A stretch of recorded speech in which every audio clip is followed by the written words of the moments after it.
It's about 4 p.m., about 5 miles outside of Korngard, the south end of it, of course, as the orc tribe and you have skirted it. That's kind of louder. 1 sec. Boop. Okay. So, what is the orc tribe's intention at this time? We are moving towards, I can't think of the name of the city. Stronghill? I think that was it. To the south? Hang on.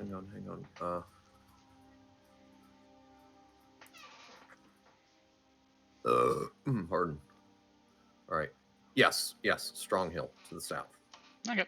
Obviously, you intend to skirt around it a reasonable distance away. It's not quite as big as the capital, but that is a very fortified hill. Yeah. And you're not trying to be the invading army approaching.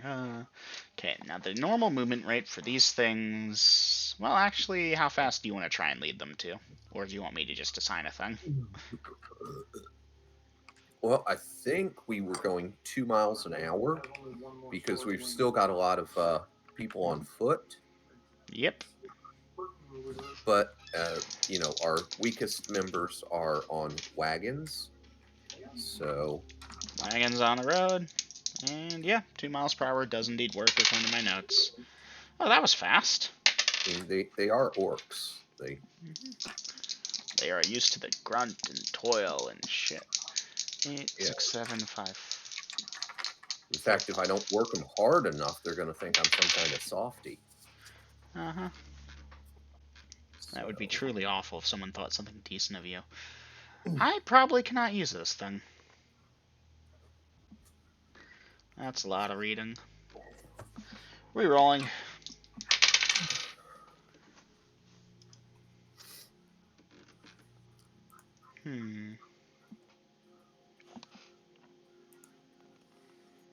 Deep woodlands, not really.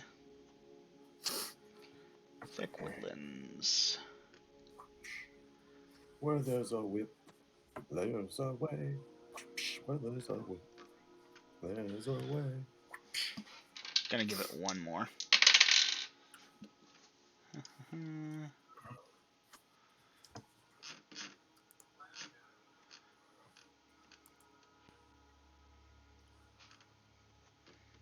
Yeah, I can't really use that. Okay. Check number 4.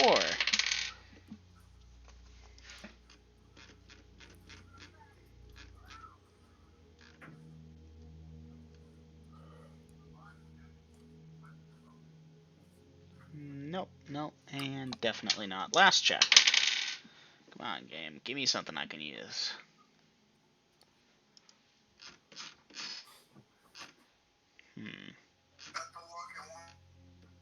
Huh, I might be able to use this.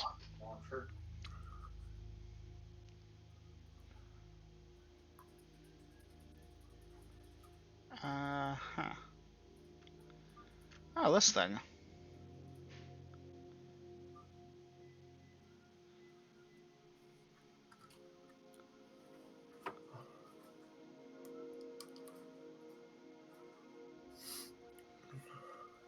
Interesting. Hey, Brandon, did they drop a wraith?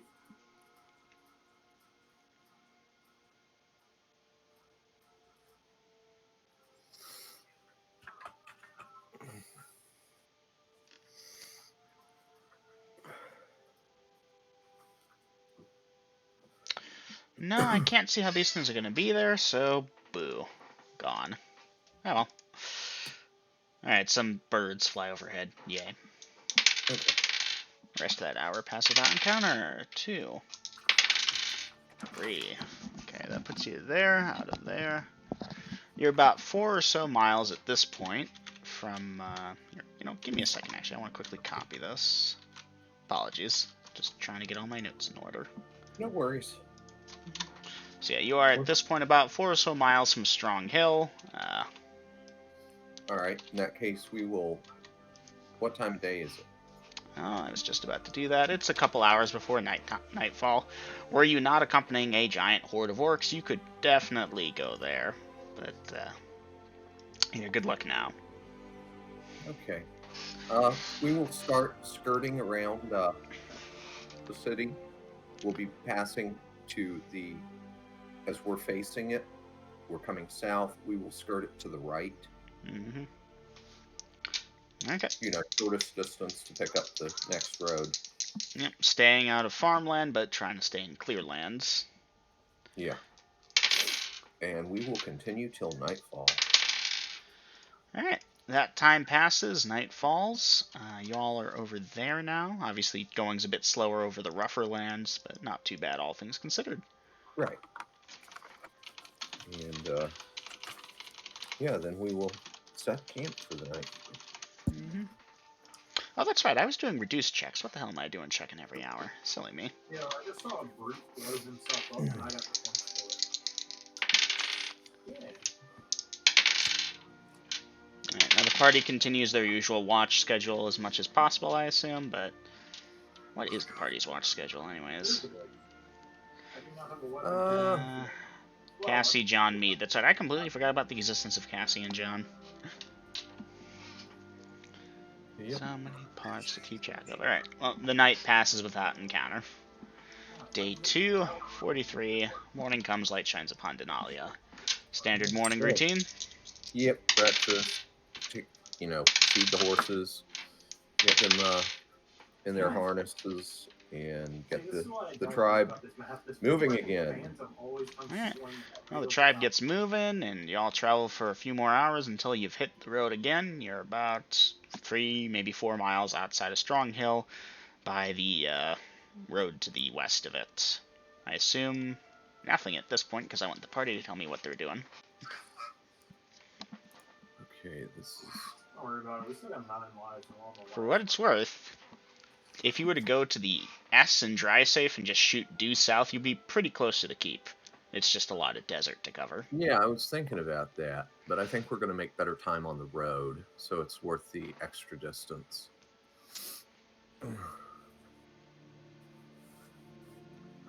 So, yeah, we're going to take the road from Strong Hill to Dry Safe. Okay.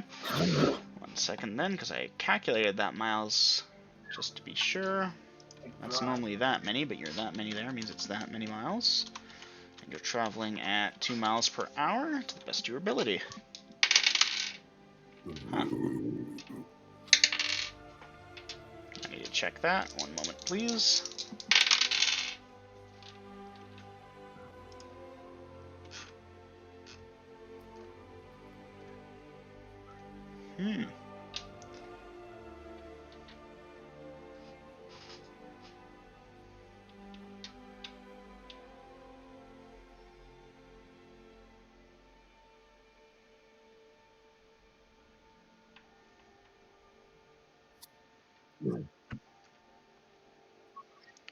Interesting. Okay, and this thing's obviously going to be doing... Oops, that.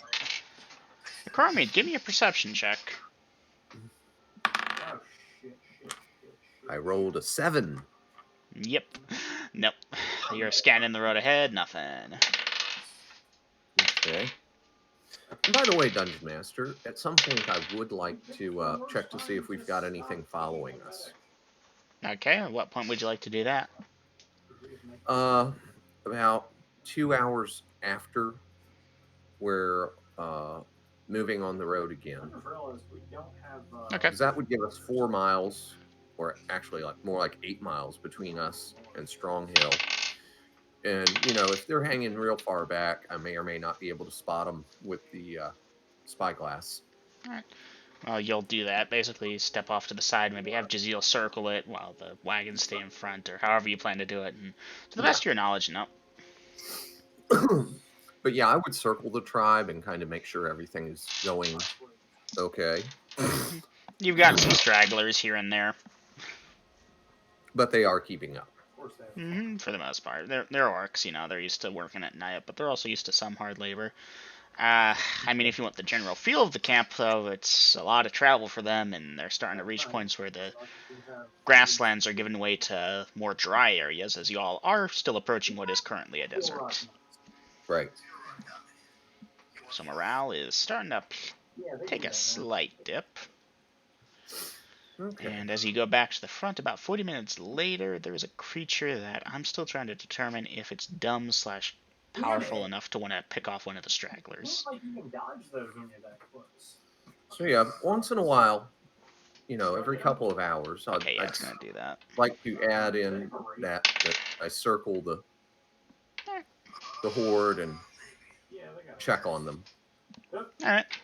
Are you counting specifically, or just like? Just looking at the condition, make sure that looks like they're about to fall over, and that they're not getting too strung out, and All right, and that happens, and now.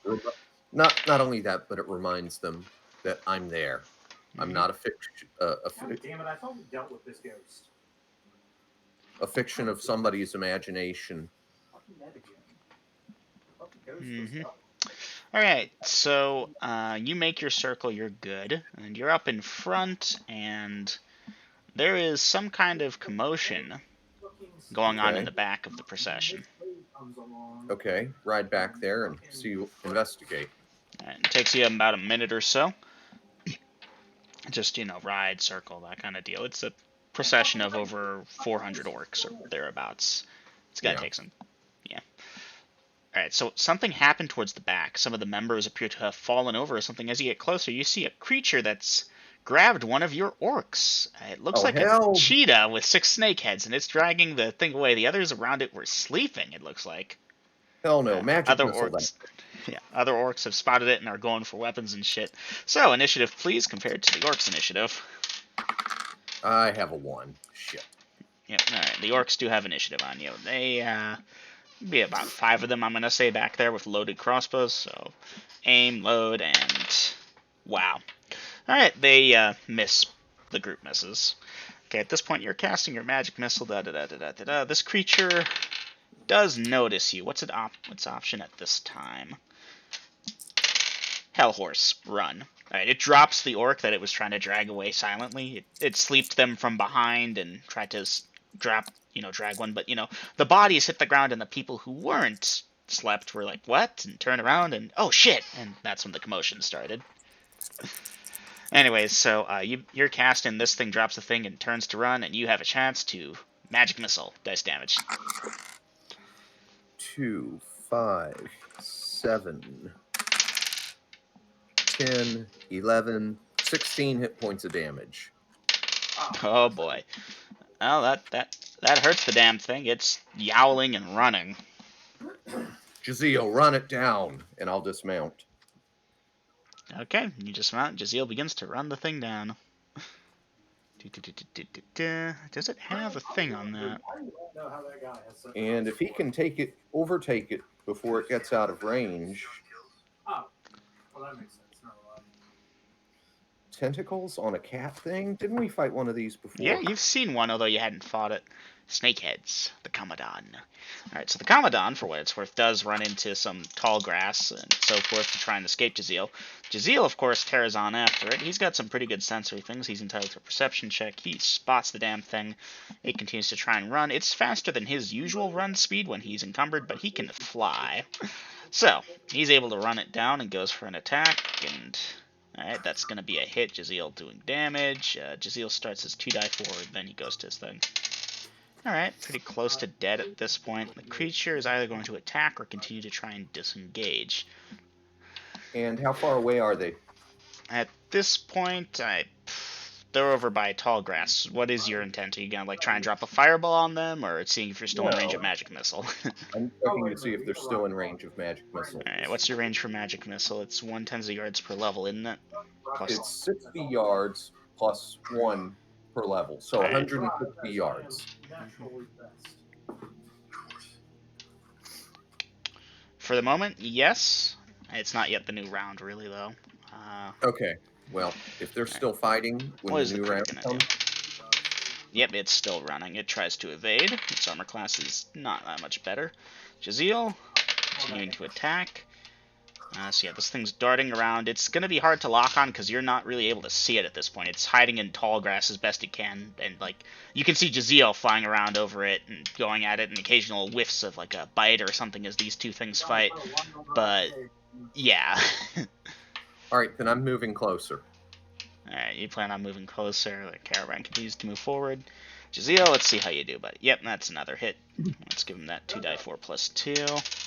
Oh, that's enough. Jazeel strikes it down before you can get cast going. Okay. Good work, chap.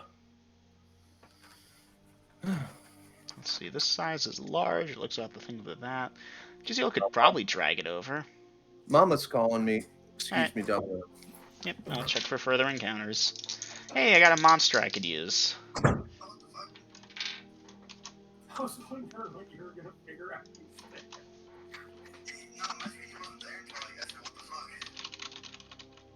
Bridge.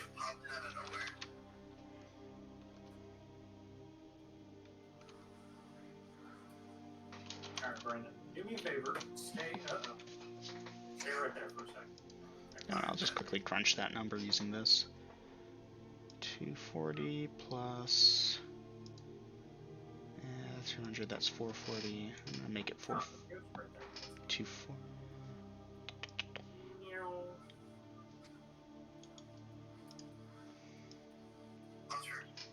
Huh? Oh, cool. Cool.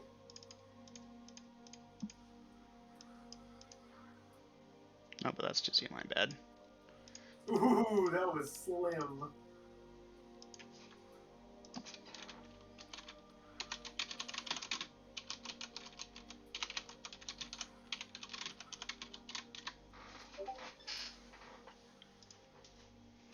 Woo! Fuck him up, Brandon. Do him dirty in front they slide. Okay. No. That puts that in the first 2 hours of travel there, and then... Oh, we're gonna see. Figure out how Okay, so that's another... Oh, there was a raid that over many here? until lunch, if my math is correct. That's right. They called in an orbital strike. All right. Welcome So- back. I quickly crunched the XP that you got. Some of the We orcs had got an and encounter. Jazeel got. We had an encounter here as well. There was a possum in the backyard eating out of the coon dish. Mm. So I Possums cast are worth light. 3 XP plus 1 per hit point. I got what? 3 XP plus 1 per hit point. That's how much a possum's worth. Oh, possums. Yeah, I cast light using my wand of maglite and on it. But it made its morale check and decided to hunker down and keep eating. Huh. Alright. Well, that is All right. 60 XP for your magic user as, yeah, magic missile. All right, I'll write that down. Jazeel will take a minute and go enjoy some cat before coming back to join you, and you'll take your position and continue doing that thing you do. Well, okay. I love how I was able to Well, we were going to maneuver drag up here this as soon as I to did the one. tribe. Oh. You were? Well, after Jazeel eats his fill. I mean, he did kill it. Alright. Alright, either he'll come over, you'll call to Jazeel when you're done, drag it, and, he'll drag, and Well, I was it's a gonna help. cheetah. There's food. A bit of it. Snakeheads are pretty funky. Tribe's gonna just cut those off and push them to the side. For his death. But then on the other hand, this is kind of like Hey, that's food. That's not really. Well, not Supplement. specifically the bit with they're not sure if it's venomous or not. But the Yeah, parts that and- are safe to take, Oh, they'll God, take, and so no. forth. Yeah. He is eating that. That being said, you'll get back information, continue moving, and time passes till lunch without any further encounters. Hey, cat. okay. Oh, it's gonna walk in there. And at lunchtime, when we break for lunch, I will recover that magic missile Oh, spell. God. It's the brutes. Hey, I got run. Yeah, run. Okay, that's 6 times 2 is 12. Oh, I'm sorry. Okay. Well, the group continues traveling for the rest of the day. And I do trust that the tribe woke up their sleeping members and the guy that got snatched. He's fine. Bound his He's fine. wounds type deal. Guess what? Okay. We can still drive the truck. Well, I've improved their morale. I mean, it's not Mhm. good, but we still gotta drive. Alright, the so truck. yeah, tribe travels for the rest of the day. No further encounters. Dry safe's about 7 or so miles off, give or take. Okay. Night falls. And night falls. Okay. Camp. Setting camp. Alright, checking for encounters. Oh, that sucks. And I'm looking to see where I've got M16, why are you Commodon a cocksucker? wrote down. Why are you a cocksucker, M16? Man, I keep rolling monsters from the Fiend Folio. This thing is insistent I use that book tonight. Hey, Brian, Okay, that is not my only monster sheet. This is not even a thing, it's an illustration. Commodon. Ooh, I can use these. I'm not seeing it. Oh, fuck. I got like 2 of them on my ass. Ooh, this guy. He has like a rocket target sized face. And I have a rocket Carrion launcher. crawlers. No. And now I have a gravity hammer. And then you died. Alright. Shasa. What got you?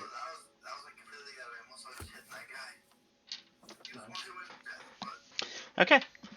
Well, the orcs and stuff make camp, and I'm just gonna do it this. Oh yeah. Well, Oh yeah. Would a comforting gravity hammer make you feel better in this time of need? Is that with a C or a K? K. K-A-M-A-D-A-N. Nest this shit. Yeah. Did you see that, Brandon? Okay. I appreciate you doing that, because now I can get some road rage going here. All right.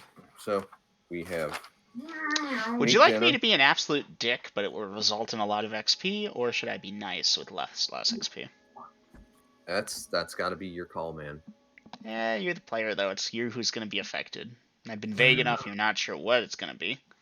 Yeah, I'm trying to keep my orcs alive. So. All right.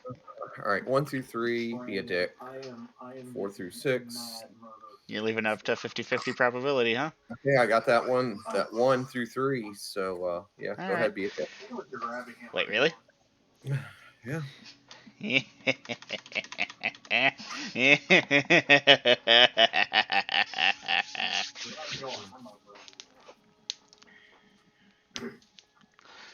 Okay, I'm gonna need some appropriate music for this. Crack my neck a bit. I might have to pop open a few books during this to look at some stuff, but we should be okay for the most part. Let's So Ecroromede, you're on last watch, yeah? Yeah. Oh, lucky you. That's when this thing happens. First hour of last watch. 1 second. Good shit. 1 second. Yeah, there's a lot of them. Okay. Gosh, I love getting splatters. Nope. So the orcs are over there. I think I can be nice here and max out both sides of participants. So Ecroromede, you're on watch as well as the orcs obviously have some form of night watch going up. And Right. I'll just roll for the orcs separately. You can give me a perception check, bonus of 2. Not with a 20. No. Wow. Alright. That being said, the orcs definitely pass, and it's not going to take you too long. You'll have essentially a 1 segment delay before you start to hear it too. So the area to the north of the party is this more densely wooded area. To the south, it's the drier lands, obviously, as you start to see the desert. And yeah, obviously, you've seen it enough times, it's like, something's wrong. Maybe it's because you're on the other side of it, but it looks like it's shrinking. Anyways, the more densely wooded area to the north, there are loud chattering noises of many creatures or something making a fuck ton of noise in those trees. Noises or like creatures shouting in a language you don't understand, which might be very primitive. Okay, can I tell about how far off? In the trees, maybe not 6 tens of yards. The trees themselves would be about 60 feet away from the road. And hey Dom. Hey Dom. Hello. Howdy. So the trees themselves would be about 60 feet away from the road, and then from inside there, it could be hundreds of feet, and it gets pretty thick at points. Okay. Hang on, I'm going in. So it's 60 feet to the tree line. Mm-hmm. And then maybe 100 feet into the trees. Got it. So Hey, you 160 want to drive feet. the Wraith? That's going to be. There you go. I'm trying to convert yards and feet. 3 to 1. I know, very helpful. It's going to be about 53 yards, Hang on a sec. I need to get my guys give or back. take. Roughly. Okay. I'll give it a moment and listen to see if it's getting closer. Hey, do It's me a definitely favor. getting louder, which, yeah, you're starting to think closer. There are definitely sounds of movement through the trees. Okay, He's gonna try and and blow up the Wraith. this is a language or something Oh, that I you do got me not there. recognize. A large multitude of creatures saying something. It's gibberish to you. Oh god. Okay, then I'm going to try and center on the sound, and I am going to unleash. Oh my Fireball. Nope. God. Oh my god, there's so many fucking Spirit fire. birds. Alright. Nice. What's the radius you're choosing for the size of the spirit fire? God, that was fucking I'm going to check that real quick since I don't get to use this spell every day. Hey, we have a whole channel for you for that. I know. That's what I just flipped to. Hey, Third spell on the list. red pine. Well, mine was at the bottom. Go fuck yourself. Innervation, Silver Tongue, Spirit Fire.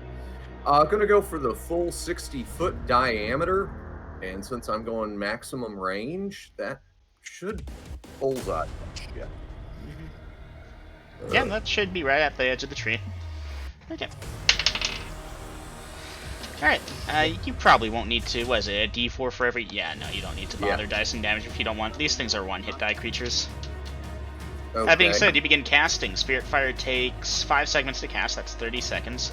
Right as you're about finished casting is when these things are going to break to the tree line. You are an orc, that means the rune provision should be 180 or so feet. So yeah, you're going to start to see them. Humanoid figures, short, maybe 4 to 5 feet tall. Occasionally they're clutching weapons, other times they've got bare fists. They might be nude. Hard to say if you're running off infravision. Anyway, Spirit Fire is done, and hey, white and black light emanates from that. Orcs are firing off bow fire and crossbow fire off to your, off to the side of you, of course, because there's a whole fuck ton of these things, and they're coming out of the trees. That being said, the section that was going out over by you just got completely annihilated. Yes, very spectacularly. More keep coming out. These things are relentless, it turns out. So at this point, I'm just going to pop in a Neo. Dom, I don't have a way to get Hugo here right now, so maybe you can roll for NPCs or something. I'm sorry. Okay, If these it'd things are still coming. They're still coming. Okay, then next up, now that I've unleashed Yeah, we get a new one every round. my Oh no, he blew it up. big like a old piece of shit. badass Spirit Fire, is Wow. I'm gonna report this guy. He's like- Forked Lightning.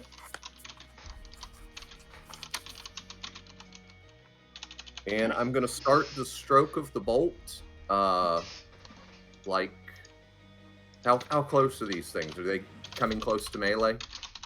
Yeah, they're coming to melee you. Okay, so I want to start the bolt at my end of the caravan, going towards the back, getting the maximum number without getting any of my orcs. Are my orcs standing their ground, or... They're currently trying to hold their ground, but they're also scrambling to get weapons and shit. It's going to be chaotic, and the procession is wide enough that you're not even seeing all the way down it. Okay. Well, anyhow, forked bolt to run parallel to the tribe with at least a 5-yard buffer between the tribe and the bolt. Yeah. Okay. And hold on, the forked bolt kind of forks the thing. Does it fork beyond that 5-yard thing, or do you have it contained within there is what I need to check. And this is something I shouldn't tell you, but, you know, I'm not going to be a when they dick to say you. fork, they're saying it's double wide, basically. Yeah. Hold on, I'm just quickly looking at lightning bolt sight. This might That take way a bit. This is mass combat. Okay. So you look at that while I go for a smoke real quick. Okay. The forking bolt is 1/10 of yards wide. Okay, so yeah, 15 foot versus that. Now, am I going to be able to reach all the way to the back of the tribe with the forked bolt?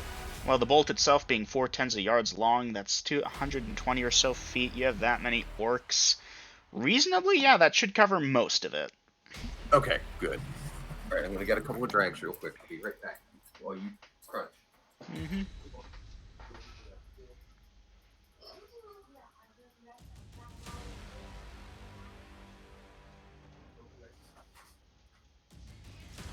Here's something that could help you, Double M, for running mass scale combat. Oh, I have mass scale combat, remember? I made a whole thing for it.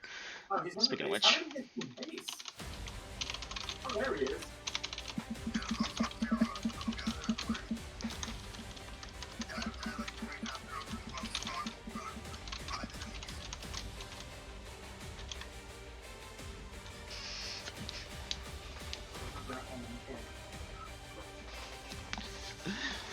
This Here is we go. something I use, which does help quite a lot.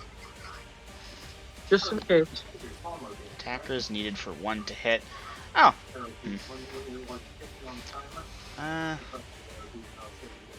It's a little simpler, I found, and it works easier, but there's also the times where you roll like 5 19s and you hit Yep. like 5 things with 5 creatures. So But my thing, just dividing the creatures up into hordes of creatures, it works pretty well. Okay. So, Horde of Orcs. I need to quickly check the Orcs entry in the Monster Manual 1. Hobgoblin. 8 P O. Ogre. Orc. Where's Orc? Okay. Let's see. Crossbow 10%. Bow 10%. Alright, so 20% of them, which is 1 of 5, can do that. So that means 10 times damage for any given thing versus hordes. Gina got tied up. Okay. don't mind. Please, Double M, if you don't mind, I will be playing a game with Aiden. That's fine. Wait, no. Okay, so these are for the Gibberlings. And these are for the Orcs.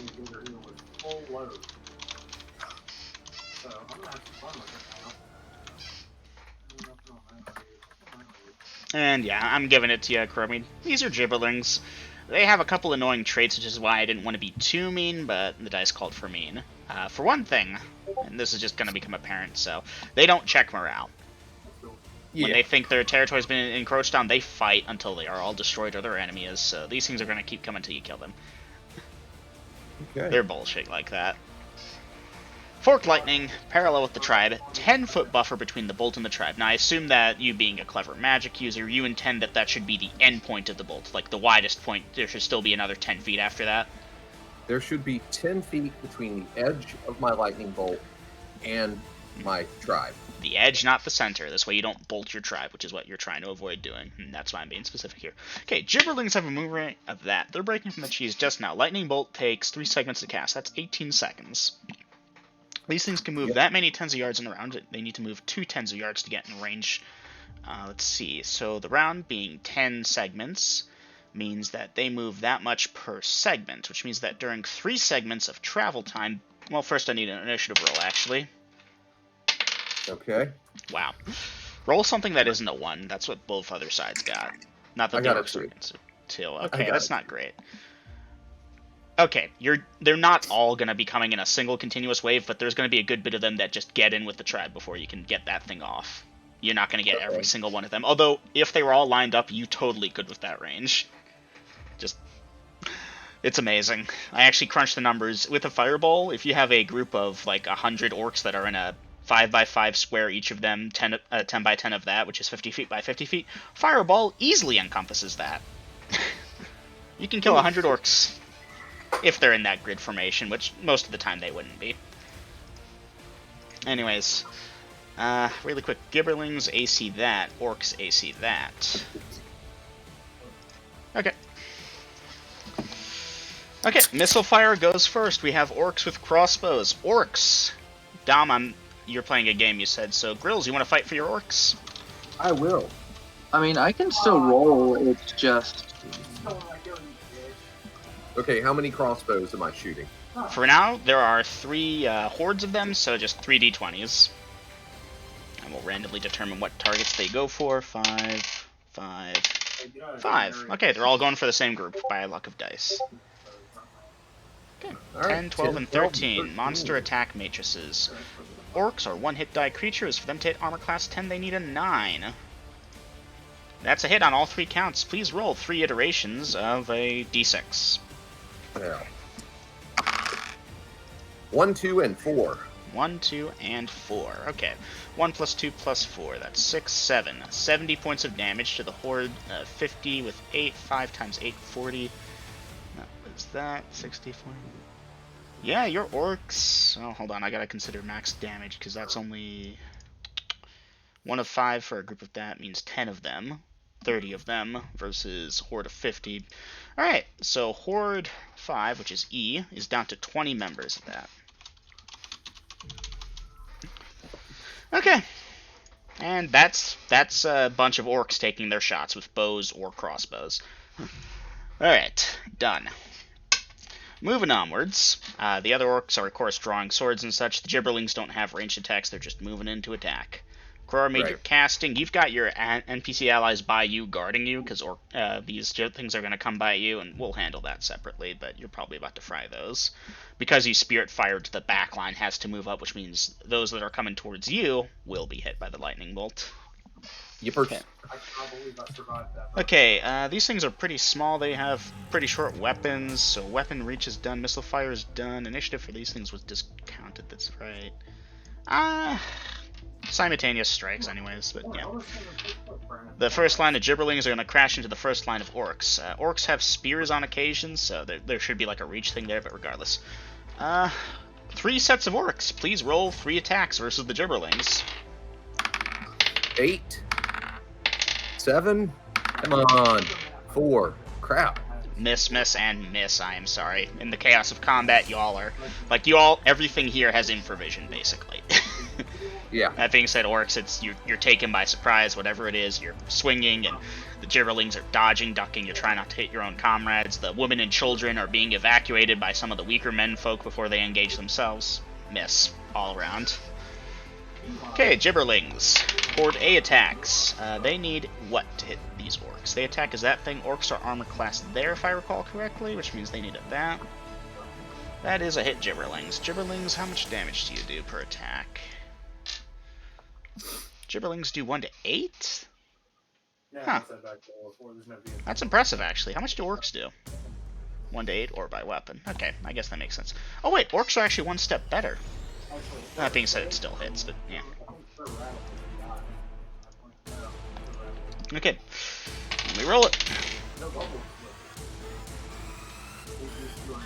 Okay, so those gibberlings are going to do that versus Horde A. And I'm just going to do this really quickly here. That Horde. Miss. That Horde. Miss. That Horde. Miss. That reduced Horde. Fumble. Miss. That Horde. Hit. That's going to be some orcs down. And final Horde to roll for. Miss. Fumble, in fact. That was just 300 gibberlings ran in about a minute. Okay. That being said, Ecroromede, I know what you want to do.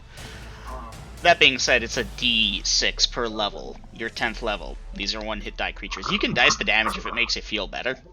Damn it. You can't not obliterate tons of them. So, speaking of which, that was that much time for there to there. I'm going to say 3 per that, length of that. 3 times that is about that many. Where? My car used to be valued at $2,225. It is now valued at $3,375. What, they reappraised your car's worth They more? increased the value on it, the assessment on it. That doesn't allow them to retroactively put a delinquent tax on you. You get my invite, Brandon? Hold on. Yeah. Yep, I'm typing something up. And I'm still picking up dice, and I'm missing 2. Oof. You had my sympathy. Remember, Brandon, wait on it. No, I'm missing 1. It looks just like this one. Ah, there it is. Okay. Dice off, recovered, and accounted for. Okay. Yeah, they did such a day with my car without. What would they do? Reassess the value of my trailer too? I don't know. Alright, so I can dice that lightning bolt damage. If you truly wish. Like I said, your minimum is more than their max hit points. I love seeing the sixes. Yeah. 18, 20, 25, 30, 31. Yes. So even if they saved for half, they took 16 hit points each. Give me a second. 8 times 50, 400. 20 Blam times 8, 200 minus 40 is 160. Okay. I just did some number crunching real quick, but yeah. Hordes are all run. This system does seem to be working pretty damn well. So yeah, Ecroromede, you just took out about 100 of the damn things, if not more, in one fell swoop. If it were anything else, goblins, hobgoblins, trolls, they would be running. These are gibberlings. Yep. At this point, they are among your orcs. They do outnumber your orcs, and them are about even level at this point, and orcs are actually advantage of the better armor class. So, I do have round 2 actions, and you've got your people bodyguarding you. Although, if you want to send them forth into combat, feel free, and I can Yeah, try and I'll incorporate. tell them, go. Alright. Engage. Alright, so they're gonna go and help out, and that's gonna be fun. I need to mute my family's meme chat. Well, my brother's meme chat. I've seen shit there 2 weeks ago, and they're posting it today like it's new. That being said, I'll need to know your option. Yeah, man. He was an OD worker, though. It doesn't matter. Okay, Clyde. Yep, Clyde, yeah. Ecroromede, at this point, the Gibberlings are pretty much among the tribe. That would be an amazing light show, though. Is that your intent? Or, like, you're Is probably not all going to of hit them? much with this. I mean, are all of them in amongst the tribe? At this point, pretty much. It's been about 60 seconds since, round 1 being, rounds. In that case... I have Hey, arrived. Hey, awesome. Hey, Velvin, it's chaos. You wake up, and holy fuck, the Orc tribe is fighting some monsters which are gibbering in high-pitched voices and screeching and running around, and it's chaos. I'll Okay. stay under the wagon where I was sleeping, if that's where I was sleeping, because I had mentioned last time, and look around to see what's going on, to try and see where my party members are. Alright. Well, to give you the lowdown, Cassie and John are charging together. Y'all run? You're not sure where she's at. Cassie's sword is glowing a sickly color of green, though. That's neat. Oh, we got there. And yeah, they have light sources themselves, because being mostly the only humans here, they can't see shit in the night. The orcs and the gibberlings is what these creatures are called. There's your gimme. They have infravision, so it's a dark fight. Okay, Ecroromede, most likely a group of gibberlings is going to charge at you. They're Okay. fairly unintelligent, but yeah. You'll be able to color spray them. So, Velvin, after you've asserted what I've told you and spent a couple segments doing so, what is your option for this round? My option for this round.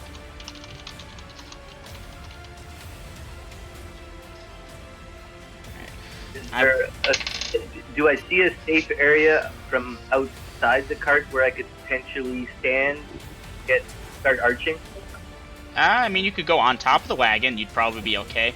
The orcs seem to have the gibberlings contained for the moment. A few of them are breaking off to attack your companions, but, like, Ecroromede's about to cast a spell, or he's already cast it at this point in the future.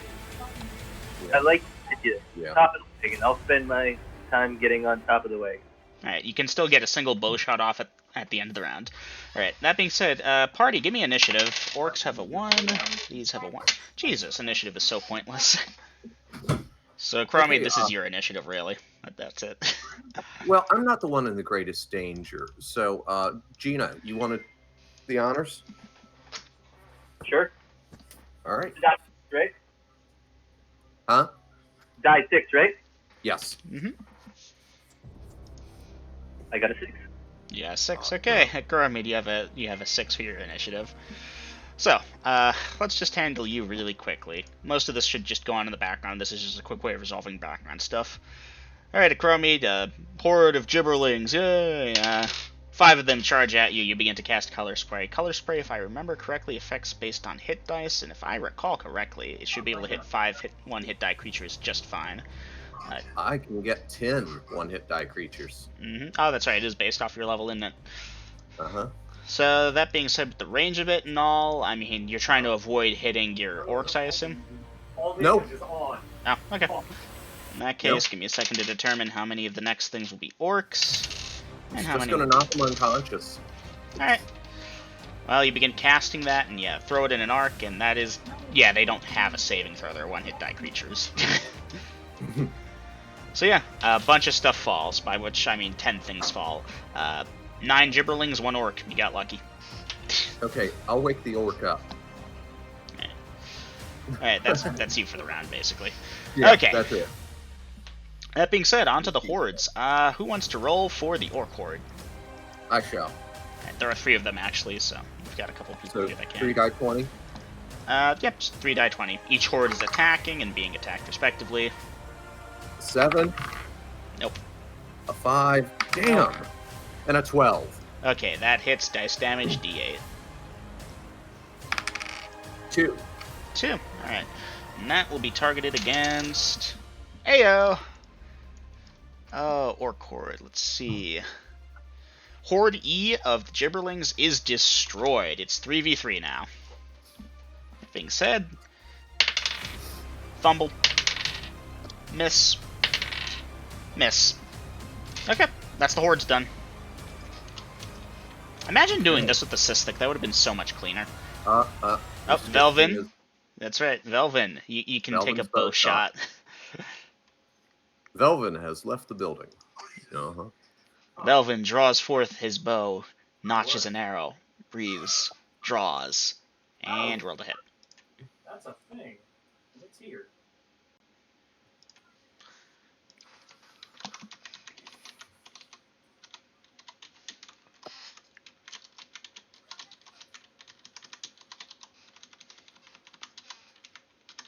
Hey, cool. We got it. Gene, are you still there? Yep. Rolled a hit. Hit. Oh, I rolled a 2. Oof. Your arrow goes wild. Rip. Yep. I also Not realized that I arrow. fucked up. Damn it. Which means there's a good chance that horde should be up, but yeah, that's fine.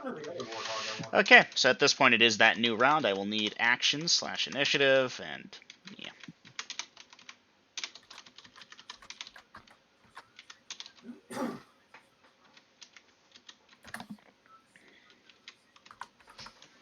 Alright, I have the HP of the remaining hordes all crunched up nice and easy for player interaction.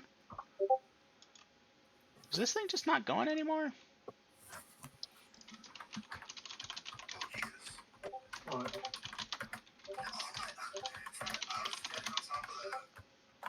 Yeah, it's just broke. Wading into the thick of it, swords, all attacks. Okay, Velvin.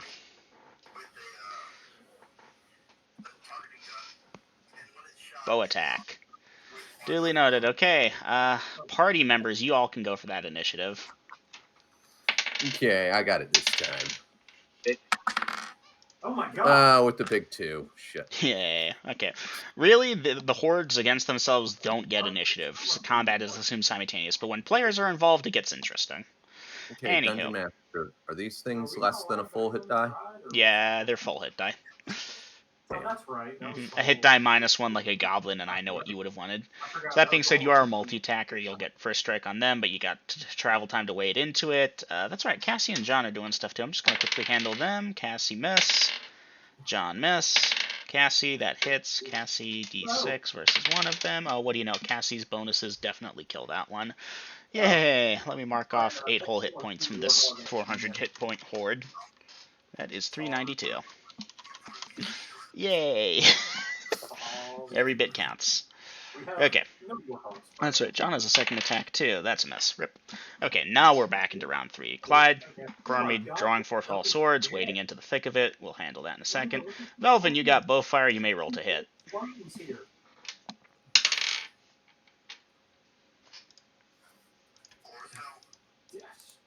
apparently, where's the turret? Okay, we have one rocket turret. Gina, you still there? I'm still here. I missed that. You may Again. roll to hit. To hit. Yeah, I'm gonna try to move this thing back. I rolled another 2, so that arrow goes. Yay! Well, knock down your arrows. Yep. Okay, let's go handle the thing. Grills, 3 die 20s. 11. 2. Switch dice here. 20. Okay. They don't crit, but they do double damage. Like, they don't get the specific area thing. Okay. No wait, hold on. That's my bad. It's just hits and misses for hordes. So that's 2 hits. You can dice 2 die 8s. 7 and 8. Nice. They've rallied. Yeah. After One of the hordes is after- completely destroyed. The other is dramatically reduced. I need to check if this After one my hit them. lightning strike and color spray, and I'm wading into it, they're rallying. Mhm. For them to hit armor class there, they need that usually, but they strike with that. Oof. Okay, that does hit. So this is simultaneous, of course. It's not that your orcs struck first, but we just handled them Yeah. first. The Gibberlings, one squad missed, the other 2 hit. Ooh, for minimum and close to max. Ouch. Okay. So that becomes 360, which is good. And the other one, ooh, ouch. That's a horde of orcs down. Now, they might not be dead as much as just injured. Okay, so that leaves 2 hordes of Gibberlings and 2 hordes of orcs left. Clyde, you're riding into the thick of it. Ecroromede, obviously. I'm sorry, I'm going to keep switching your name up. So, I have you by Horde F, which has pretty minimum, and they're swarming around you, swinging and such, but they're busy with the orc stuff, so they're not attacking you this round. They've got a horde to attack. Oh. Anywho, most attacks against you will be rendered ineffective because of that. Well, Like, I'm realistically, still- it should be split up. A couple will attack at you, but I'm keeping it simple. So, I'm you get displaced. that too, yeah. Anywho, go ahead and roll to hit. Okay, you want me to do all my attacks? You know what? The first 2 attacks, because you attack twice per round, and the final word is final. Yeah. So, just check for fumbles. They're armor class 10. No fumbles for the first 2 rolls. Alright. And wouldn't you know it, with that plus, you're instant killing whichever thing you hit. Right. Alright, and the final is a final. You're still at +6 with that, so dice damage for final. If it's not a 1, it kills that one too. Okay. Short sword, man size. I rolled a 2. Yep. So, yeah. Almost, but not quite. Let's see, that is 12 hit points reduced from this, becomes there. Horde F, looking kind of limited. And again, at this point, the Gibberlings should break morale and run. Let me just deal with my NPCs real quickly. Hit. Now, Miss. Dungeon Master, I do wish to keep my eye out for any clumps of Gibberlings Okay. where I could unleash a fire gout and hit nothing but enemies. Hey, Ecroromede, you got Cassie and John a little bit ahead of you. Cassie strikes down one of them. John's having a bad run of life. That was his 3rd 3 this combat. Oof. That being said, Cassie strikes one down. Jesus. Okay. So at this point, unless my math is wrong here, I think we're good for Velvin's second attack. Hey, I have a second attack? Yeah, You do. Bow fire. You get 2 attacks. per round. Mm-hmm. And as you get Real nice. higher I level... I missed again. I rolled a What'd you 4. You rolled a 4. Velvin, it's just not your night, my dude. It's never my night. I always roll crap. That's why players love me as a DM, but not as a defender. Trust me when I say it, there's gonna be that one night where you roll like 420s. It's amazing. Mhm. Trust That's me, just I would know. blazing. I used to have that curse as Vasa. I rolled like 3, 5, 2, natural 1, and then all of a sudden one night I just got like 420s in a row. Yep. Alright, Velvin. Arrows? Yep. Okay, initiatives. Orcs, Gibberlings. Alright. We have a 5. Yep. Okay, so Velvin, let's start with that bow attack. Hey, a 17. All right. Hey, that hits. Dice damage. Oh. 4. 4 points of damage. Ayo. That hurts Horde F.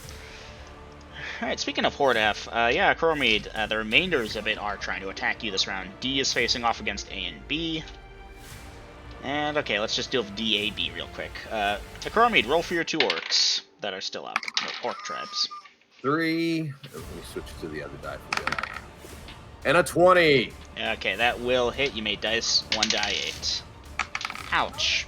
Roll high. Okay, that's good. They rolled an 8 for damage, unfortunately.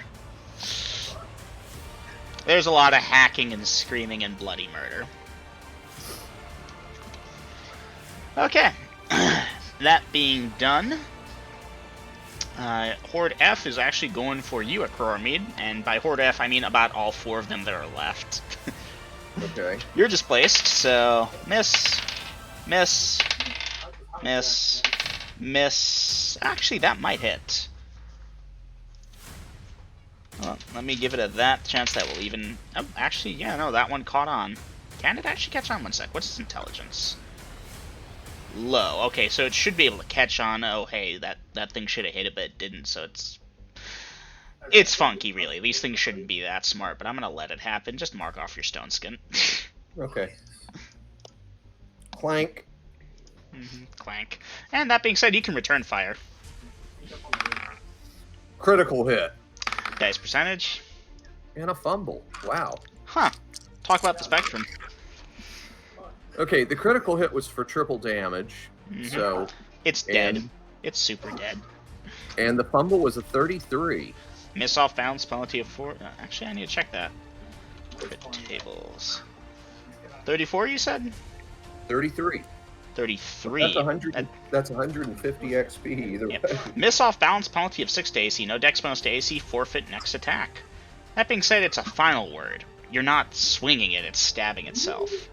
That's right. I didn't need to roll for that. Oof.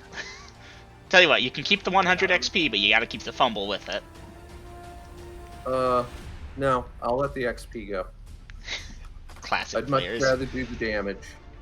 Yep, dice damage. I rolled a 1. Damn. You're It might kidding. survive. That one survived, but it needs to system shock. It's at 1 hit point.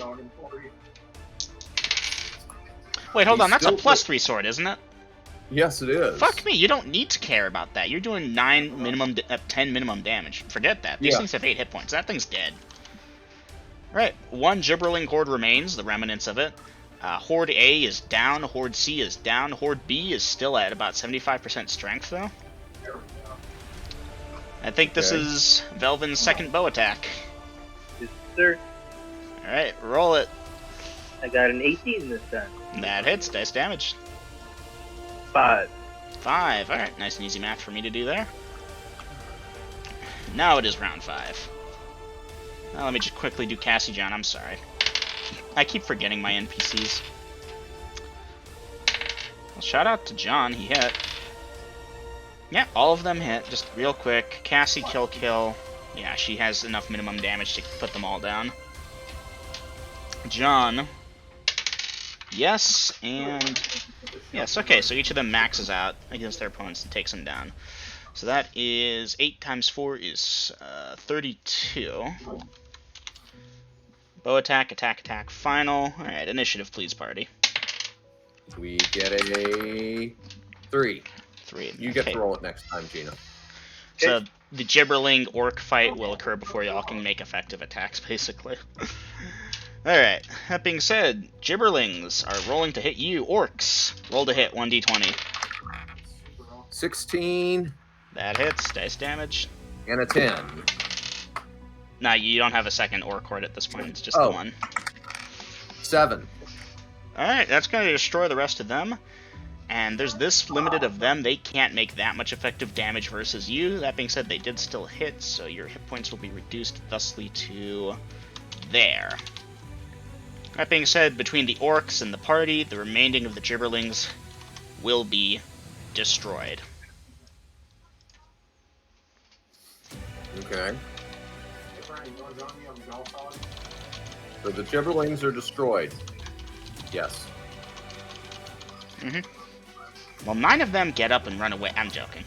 Those would have been killed at one point or another. I'm in a golf pod. Deal with them.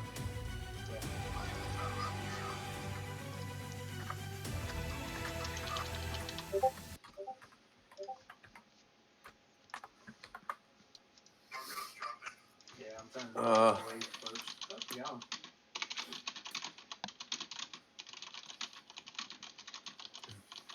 I said go at.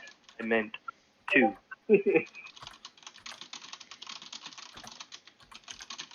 I got so fucking many of them.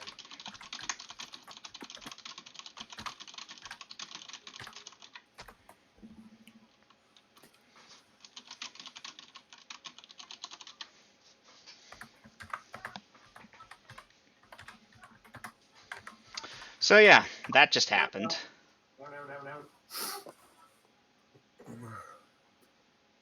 Killing wounded gibberlings and binding wounds. Yep, it's the cleanup after the battle. Let me just check and make sure there isn't a second thing coming. Yeah, y'all are good. Oh, there we go. All right. So yeah, at Grills, I know you're gonna hate this because it's like, shit, my troops just took a lot of damage, but they'll be fine because I recognize it's, It happens. it do happen though. All right, let me quickly pull up the skin flayers. Now, them having exactly, my bad, I need monsters in layer list. They did have a couple troops in reserve essentially, so those got burned, and then that many. So Grills, Yes. Velvin, and the 2 NPCs, y'all get to share your XP with 120 orcs. Yeah. Yeah, let me 3 just XP.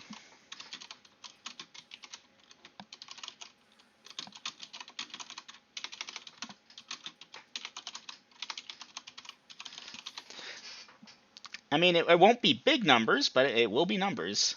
Okay.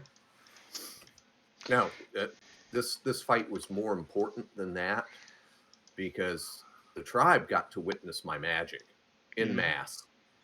Okay. Yep. And that Like- lightning bolt cutting the enemy down in mass is whoa, yeah. And then the color spray, Oh my although gosh, they all dude, wouldn't you have know what seen the that, jetpack called they in would have the show? at least seen that Yeah, really, colors dude, like a jetpack. kind of thing from the corner of their eye. Maybe It's like, ooh, the sorcerer is doing shit. I still died. I think I kind of got a glimpse of that as I was climbing onto the wagon. It was pretty Yep. impressive. Just watched 10 of them drop.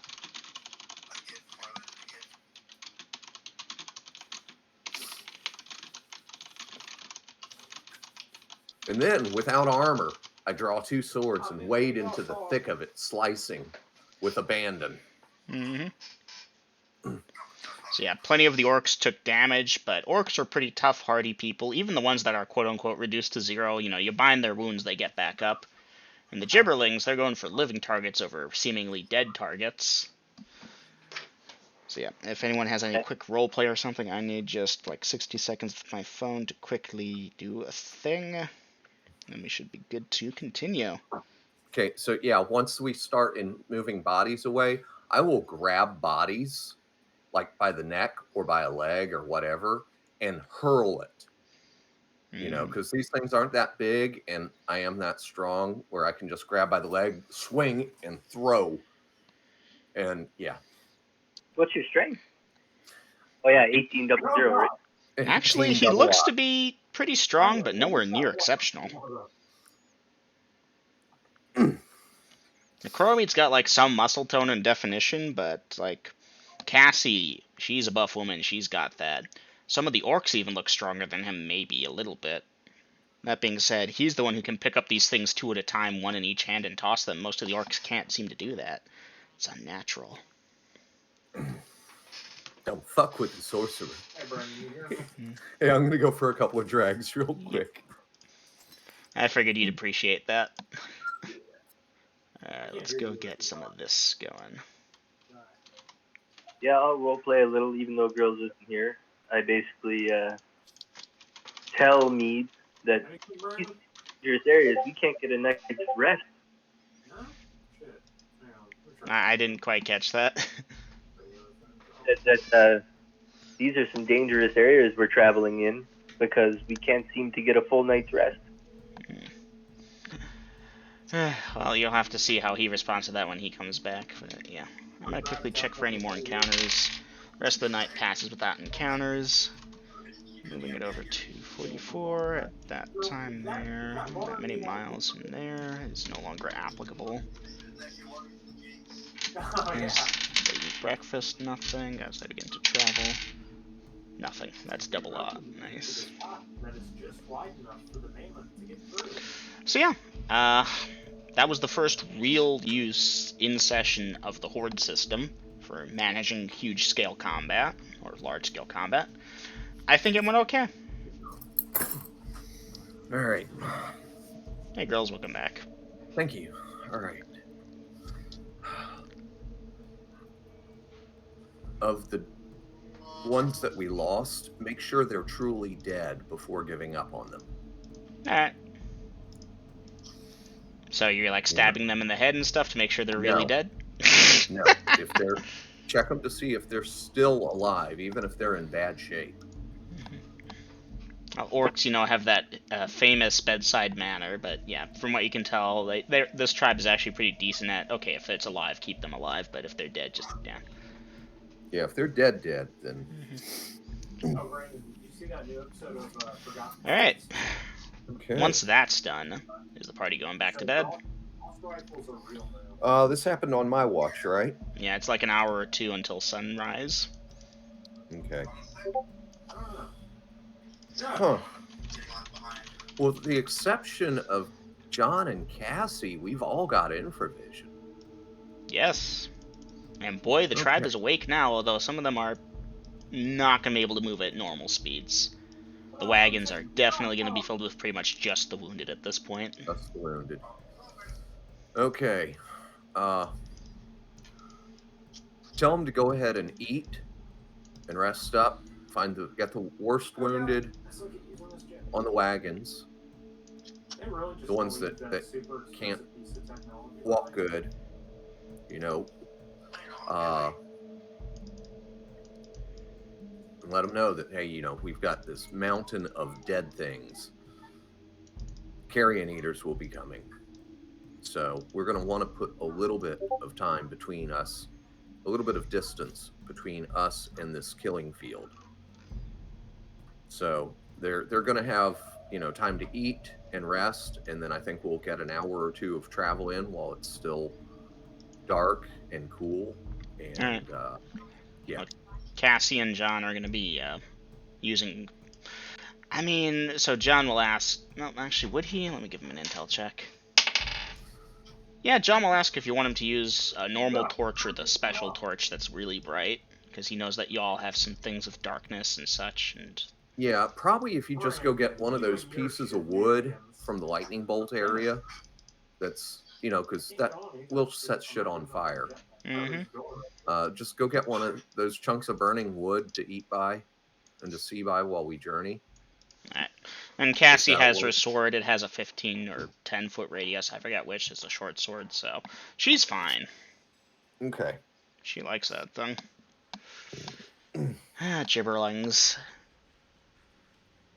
Hey. Not exactly a fuck you party monster like the Nilbog or the Tarask or anything, but still a very mean enemy to throw at your party. Hey, the king owes me another. A tribe of gibberlings this deep in the heart of the kingdom. Mm-hmm. They were many. Now they are few. There were 300 of them. Now there's 300 bodies, roughly. Realistically, a couple of them are like... Because even a gibberling isn't attacking 1 to 300 odds. They're not idiots. Yeah, as long as they've got the numbers, they'll attack. So realistically, some of them fell over their own feet type of deal, or they fled. But the majority were there and died. Alright, so after a bit of time, you're moving up camp? Yeah, so we're going to, eat, and I'll give them about half an hour past eating. You know, that way they've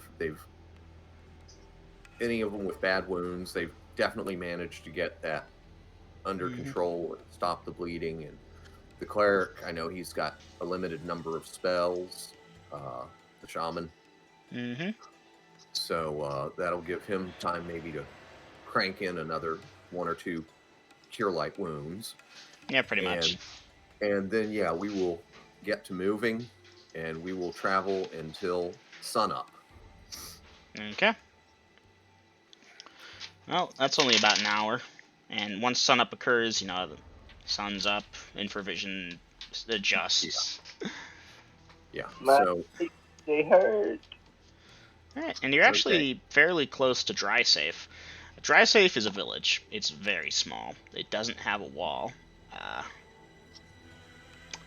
Does the Orc tribe wish to ravage one of the poor villages on the surface of my world? Because they could pretty much do that. we could, but we will not at this time.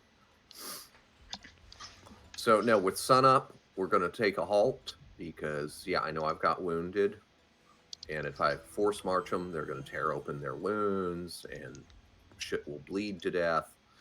Plus, there are children that were in the back of the wagon that are no longer in wagons. They're either being carried or walking on their own if they're big enough. Mm-hmm. So, Dungeon Master, how far away do I think this village is? I should be able to see it in the distance, right? Yeah, a couple miles. Couple miles. Okay. Cassie, John, and yeah, Jaziel. Jaziel, you stay here too. Try and keep an eye on them. Move the tribe off of the road while they're resting. And Velvin, you're with me. Right away, sir. No audio. All right. So, Yalron will ask if you want her to stay or go. Yeah, same here. I think you should stay. Yeah, probably good to have someone who can talk the way out of some guards coming by and wondering why there's an Orc tribe on their street. Anyhow, confer with Cassie, John, and the chieftain, maybe the shaman, and of course Yalron. I'm going to go into this village and see what I can lay my hands on to help things along. Just keep the tribe here. Don't start any fights, but don't run from any either. I'll be back before long. Jaziel, Okay. come and get me if I'm needed. And yeah, Velvin. Yes. We need to pick it up. So, Dungeon Master, we're gonna start moving, and I think, can we manage 3.5 miles an hour? Is that like a walk trot? Yeah, 3.5 works. Like, realistically, Okay. most of y'all have a movement speed of 4, and it's just you two. And Velvin, you're in leather armor, so yeah, 3.5 works. Yeah, we're lightly encumbered. Mm-hmm.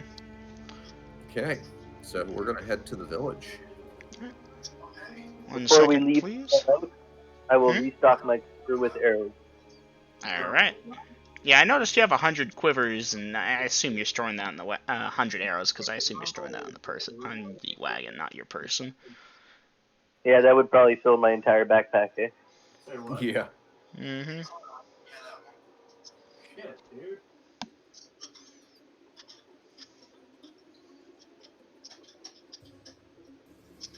Okay. As the party is traveling, they pass a woman. Well, they see a woman in the distance, and assuming they do nothing, will pass her. Nothing much to say here. She is traveling around. She has on chainmail armor, but a great helm. She has a broadsword at her hip. Can we tell her race? She appears human. Is she coming towards us or away from us? She is headed towards y'all, actually. Okay. Coming towards us. Woman, chainmail, great helm. Okay. Broadside at her side, no sign of a shield. Greetings.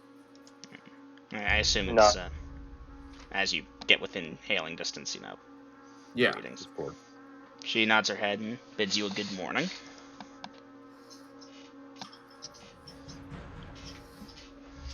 Okay. Well, apparently this isn't Vasa or Dom's character. Nope. Okay. In that case, we will continue.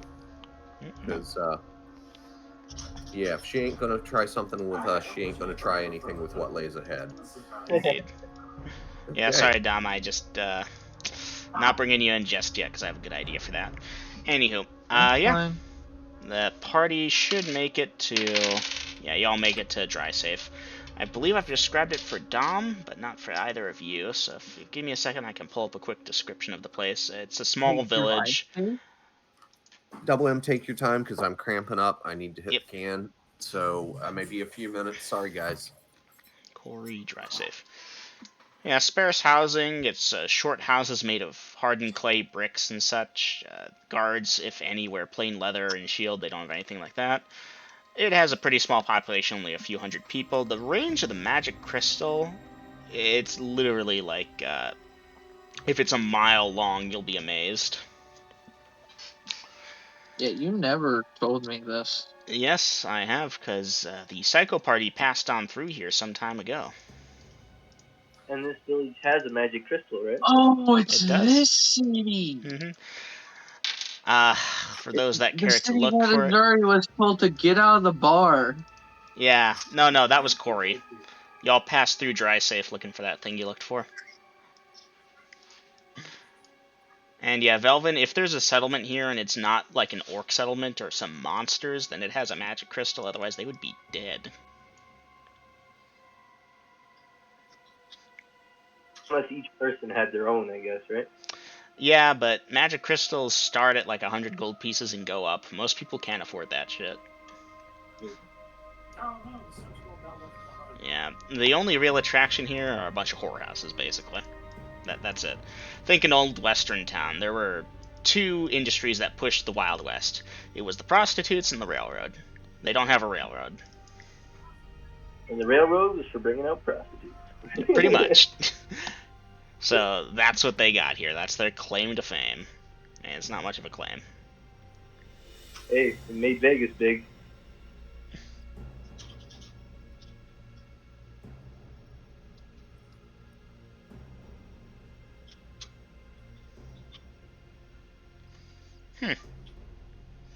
I'm amazed at how weak this monster is.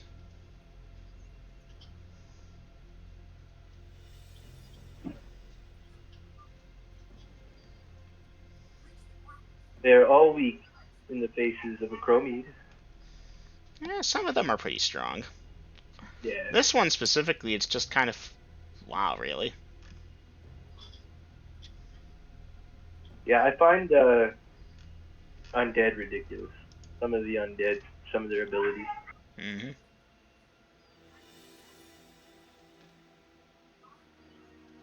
Like shadows. Shadows are fun. I haven't had a chance to use those yet. Like gross. Drink, nice.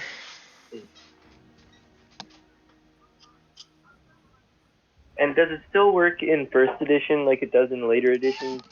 Where if you reach 0 strength, you're dead? Something like that, yeah. If you fall below 3, your heart basically doesn't have enough energy to pump, so you just kind of fall unconscious and you're there, barely alive. That being said, you can be continually drained, and if you fall below 0, yeah, you're dead. In fact, being slain by certain types of undead, by like being drained by a vampire or a ghast or something, can drain you so bad you become a lesser version of it. Oh, wow. Mm-hmm. Lesser versions being completely under the control of the thing that made them too. So that's the death of a character right there. Yeah, recommend not doing that. What? No, let the vampire turn you into a lesser vampire. He's got a whole pyramid scheme going on too. You serve him for 500 years, and then he commits suicide, and you become a greater vampire. But first you have to sign up 10 of your friends to be lesser vampires to him. And then those 10 friends have to find 10 friends to be lesser vampires to you. And then those 10 friends... I get Vampire Pyramid Schemes. That should be the title of tonight's episode if I remember it.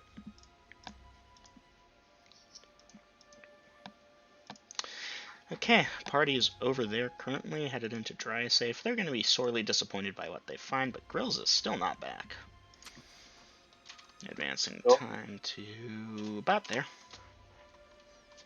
Make that there. Actually, no, make that there.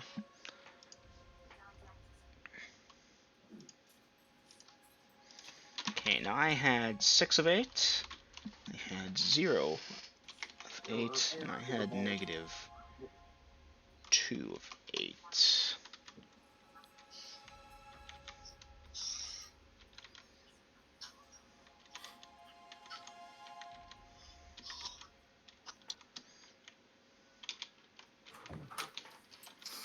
All right, team.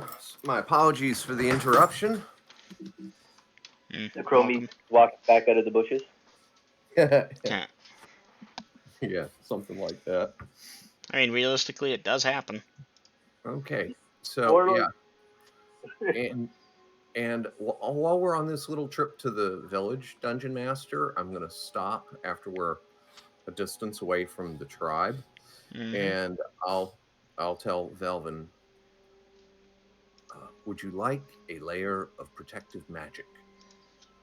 Yes, sir. Whatever you can offer. Hold still, then. Dungeon Master, casting. Alright, cast and slap. The stone skin. I wasn't going to tell him if you didn't. So, Ecroromede, are you explaining what a stone skin is, or nah? Nope, leaving him in the dark. And I'm also replacing the one I lost in the fight. Duly noted. So yeah, Velvin, you don't feel different. Does my skin look different? No. No. Cool. Still that dark ebony thing, and god damn, that light is bright. How do these races exist with this fucking bright light in their eyes all the time? Seriously. I don't know And why with they're. I'm not here. And with that, Dungeon Master, we will continue to the village at our good speed, yes. Well, yeah, y'all make some decent time, and you're in the village. It's about 9 o'clock or so in the morning. What is the party doing at this time? Okay, I'm looking around for what they've got for merchants, since this is, I know it's a village, but it's a big village since it made the map. It's got about 400 whole people. Not too much in the ways of merchants. You know how the Wild West was pushed forward by 2 industries, the railroad and the prostitutes? Denalia Yeah. doesn't have the railroad. Okay. Still, do they have a stablery, a hostelry, something? Yeah, a couple with of places like that, but they're severely limited compared to, say, a city. Okay. Well, That said, what are you looking for? Maybe they got it. wagons and horses. Let me check. That percent chance of having one. Alright, they got one. Like I said, a wagon and 2 horses. They got 2. Okay. They have well, 3. They have 3. Yeah, and yeah, they got 3. How much are they willing to sell the wagons for? Well, it's a bit more expensive here, unfortunately. It'll be 200 gold pieces for each of the wagons. Horses, they'll keep as standard. They get more horses through here occasionally. Okay. What's the price on horses again? I believe it's 30 gold pieces for a draft horse. Okay. All right. In that case, If where not, is then that? that's what it is over here. Damn it! I keep tripping over this, and whenever I look for it, I can't find it. Ah, there it is. Yeah, right it is there. 30. All right. So I will break out the bag, Dungeon Master. Uh-huh. So 6 horses at 30 each. That's 180 plus 600 for the wagons. So 780 gold. So reaching deep into the bag Mm-hmm. and getting out 780 gold. You're paying in gold pieces? I'm paying in gold pieces. Alright, they're gonna need a bit of time to count it, you know, and they're checking it too. One of them bites it every now and again, weigh it against another gold piece, that kind of deal. Not to offend you, good sir, but, you know, that's a lot of gold. I trust you would not offend a lord serving the king. They, what's your charisma again? 7 for humans. Yeah, they kind of stammer an apology, and they don't check it as frequently after that. Anyhow, your gold will be accepted. Okay. And do you have a tailor or a clothier nearby? Yeah. Please point me the way, and I'll be back shortly for these wagons. They will direct you to a tailor and so forth.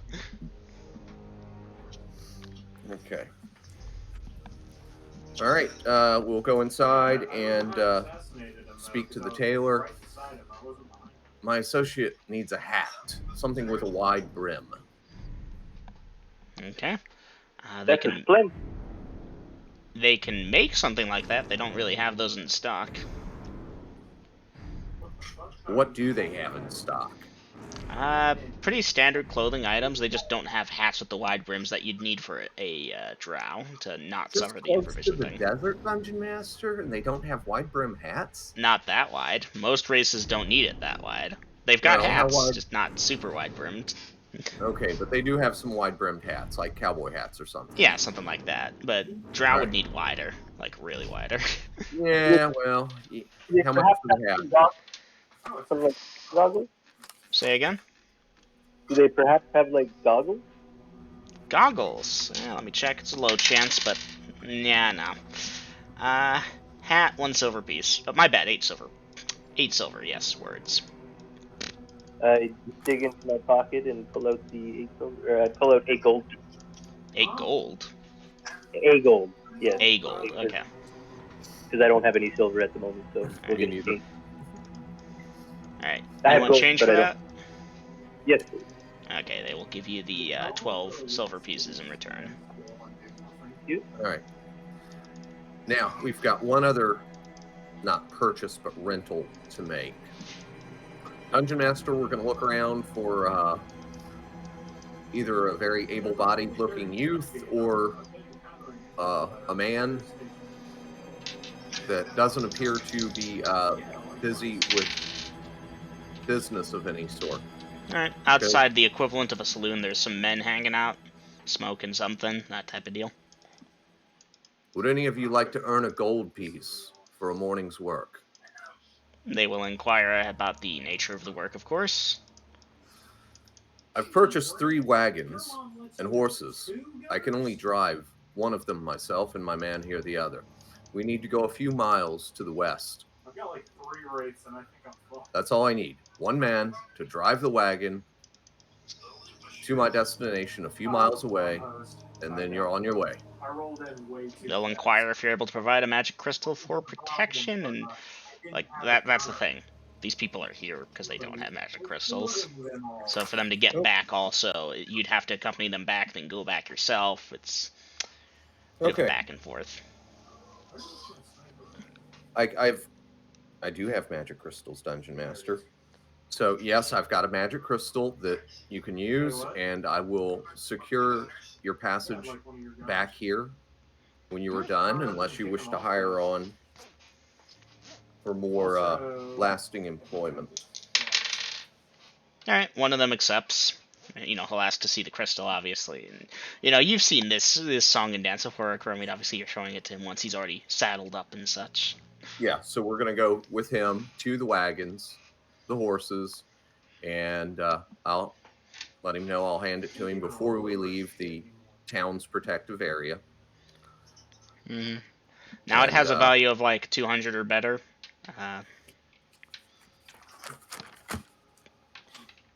It is 200 gold piece value, yes. Alright, he'll manage. Technically that's a bit on the small end, but you know, he'll manage just to keep things moving. Okay. And do not be startled when we arrive at our destination. What's there to startle me? My army. You some warlord? Why? That is one of my titles, yes. Hail to the king. Hail to the king. And yeah, we don't need to roleplay it further if you don't want. No. So, Velvin, you take the lead. Indeed. Whatever this guy's name is. Follow Jimmy. his wagon. Jimmy, follow him. And I'll bring up the rear. Alright. How fast is the party taking the wagons back? Okay, these are unloaded wagons. 2 fresh horses per wagon. Well, built like a Peterbilt. It took us, what, 2 hours to get there on foot? Only about an hour, actually. About an hour? I'm killing your Marine. Then I think whatever speed it works out that we make it back to the tribe in half an hour. All right. Duly noted. You might have to slow down a bit. It might take closer to 40 minutes. The point Okay. being, you will get back in a reasonable amount of time. No encounters for you or the tribe. Your dude is obviously like, holy shit, you didn't say your army was orcs, but what's he gonna do? I'll grin. That was pretty good that you said army. I was like, man, what are you gonna tell this guy? And then you're like, my army. I'm like, that's perfect. Anyhow, yeah, he gets the wagon. He wants his gold. You giving him his I'll gold? give him his gold, and Alright. you'll have to accompany us until we get close. Alright, he will accompany, and he's sticking far the hell away from them, so he'll be closer to John and Cassie, the only other humans here, and it's like, bro, what the hell is this? Haven't you heard of the Mistwalker? The what now? And so forth. Anyhow, the party is now approaching closer to the town to drop this guy off and then get his crystal from him. Well, your crystal from him. Yeah. So, yeah, haven't you heard of the Mistwalker? He's a warlord and a powerful sorcerer. He slew the blue dragon of the of the Red Desert. Yeah. Right. Yeah, all that shit. The tribe gets its ass in gear, and yeah. So, now that we have 3 more wagons, I was really just hoping for 2, but with 3 more wagons, that gets this convoy up to, what did I buy? 6? And we had 1. You have 6 plus 3 is 9 wagons. 9. And I gotta write that shit down on the sheet where I've got all the... Don't forget, you gotta feed and do the horses. I trust you to be marking off your rations and shit. Well, that's one of those, I keep throwing money at it whenever we hit a town dungeon master, and I remind you that feed and water is one of the things that I purchase. And now I'm keeping track of my own food thing here, but yeah, I just keep throwing money. Yep, that's good. Just make sure it's a reasonable amount of money. If you're throwing 1 copper piece a day for the entire convoy, I'm gonna tell you to go eat grass. No, fuck no.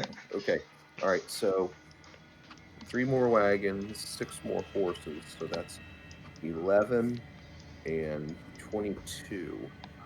That's my total. Not what's in the convoy. Yep. Remember, the last city we stopped at, you spent like 1,200 gold on food, didn't you? Something like that? To feed the army? Oh, yeah. Yeah. That's the thing, though. It's an army. My army eats well. What eats more than a dragon? An army. Oh, boy. And you did buy the good rations, too. Alright, so at this point the party is closer to dry safe Ecroromede, just to quickly speed it along. You're dropping the guy off, getting your crystal back, and he's going off to go tell his buddies about his morning. And I'm sure he'll get an eyeful of Jazeel. Oh, yeah. And so, yeah, so that's 3 more wagons for the wounded and the children. So at this point, I shouldn't have any little ones or wounded walking. Now, somebody with an arm wound or something like that, they can walk. Yep. But somebody with a leg wound, they're riding. Yep. Should work out mostly the same. Your orcs, again, binding wounds and basic medical supplies and getting rest as best they can. Yes. They'll make it, maybe. If something else attacks, it might become iffy. If a dragon shows up here, that might suck. Depends on who sees who first. Yeah, because it's going to suck for the dragon. All right, so at this point, Dungeon Master, I think we can resume travel at 2 miles an hour, and yeah, we're going to... Your forces, being orcs, are pretty tough and hardy, but they will ask if you can slow it down after the first hour or so, because, yeah, some of them are still just wounded. And okay, all right, yeah, we'll slow it down. We'll slow it down for 1 mile per hour for the next hour, and then we'll step it back up to 1.5 and see if they're dealing with that okay. Alright, 1.5 works for them. Now, I forgot to ask, but obviously you're skirting dry safe by probably a lesser amount. There's not much farmland over here, and you're just heading south down that road? Yeah, so obviously we're going west till we get to drive safe, then we're going to cut south to There's a word. It's not circumvent. Circumvent? No, anyhow, we're going around it, and we're going to try not to trample their crops. And pick up the road again, going south. And I don't imagine they're going to send riders out to try and, you better not come too close. Mm-hmm. There's a couple towns guardsmen that are definitely a bit more on edge. They got a sheriff. That's his actual title, is sheriff. Yeah. Anyhow, it's that many miles, traveling at that many miles per hour. And those guys are praying to their gods that don't come here, don't come here, don't come here. Let them go around. Yeah. Anyhow, y'all do make it to lunchtime or so, which is about that many miles later. Give me a second, I need to do math real quick. That many there, from there to there to there to there. Words. That's 3 times. Northwest. I need southwest. At this point, you are solidly in the southwest region. No, we haven't gotten to Oasis yet. Oh, right, that's the cutoff over there. I'm looking at your map. Yeah, right below Morgue. I see the line now. Yeah, I'm thinking about going to Morgue. Oh, I'm sure they'd love to have you there. Everything is fine, after all. Yes. Yeah, I don't care how badass they are. Yeah, this is more than they could handle.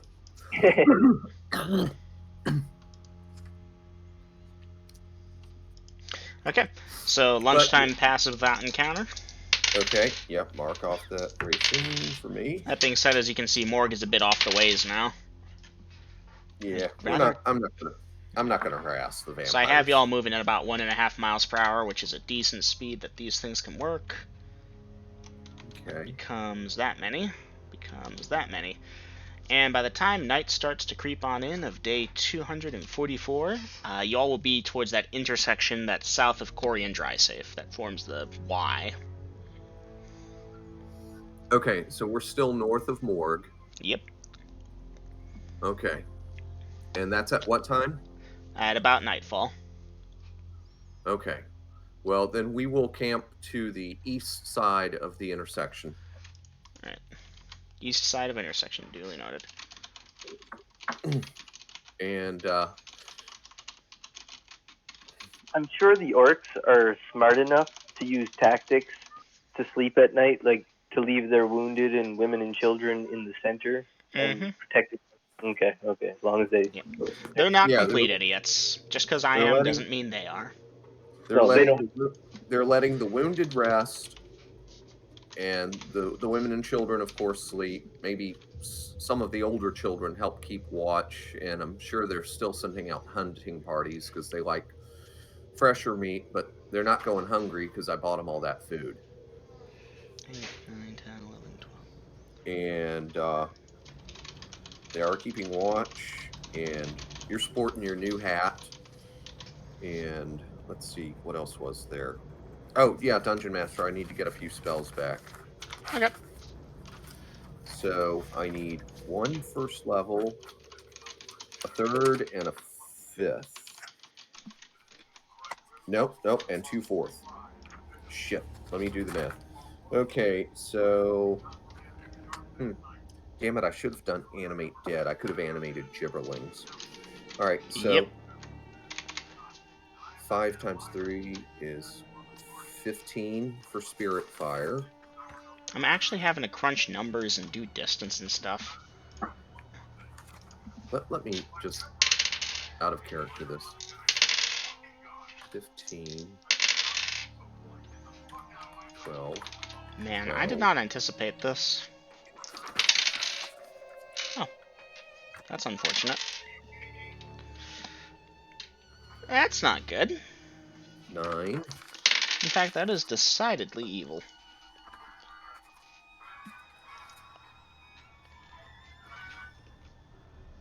That and that.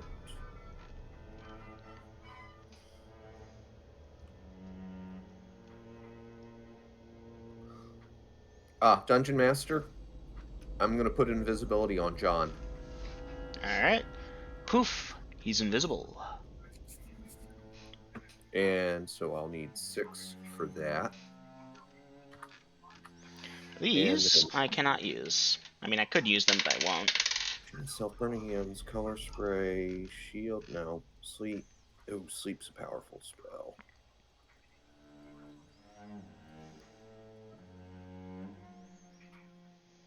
You know what? No, I'm going to go with another color spray. Just replace that. 3. All right, so I'm going to need a total of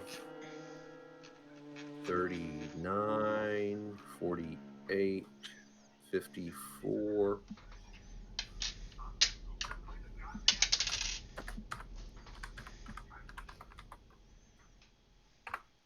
57 minutes. All right. So when we do stop, I will eat and no, I will get my spells back. Then I'll eat. I don't know what that thing is, and I don't have a good picture, so I'm just going to switch it to these. Number appearing. Oof. You're going to hate me for this. Maybe.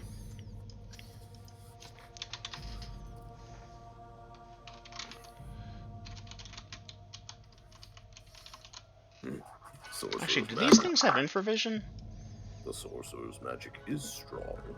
You know what? Actually, they don't. They wouldn't be able to attack you at night. Or rather, they would be flying overhead, maybe, if they don't got infravision. If they ain't got infravision, they either They're carry torches or they don't see us. Yep. No, but more specifically, if it's not going to be out at night if it doesn't have information, it would be sleeping. So in other words, reroll. That is an odd one. What's the first monster in this book?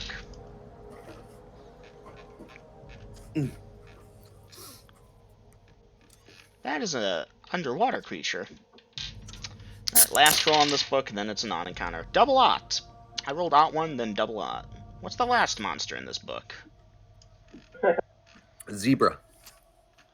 Possibly.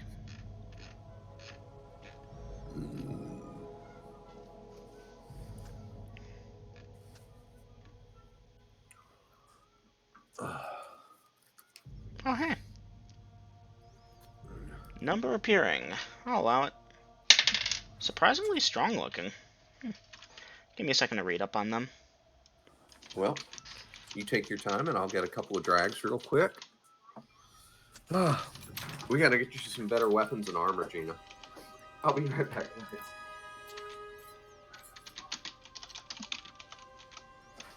Wonderful weapons. I have bad dice.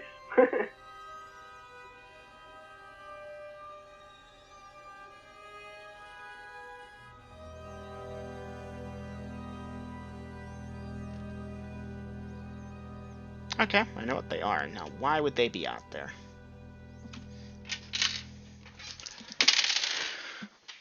Okay, I need to BRB.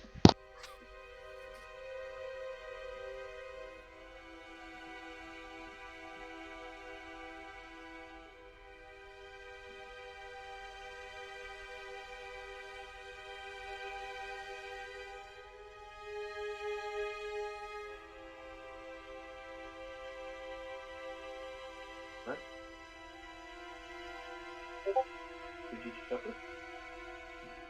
What's that? What's that? I said, did you eat your supper? And you went, yeah.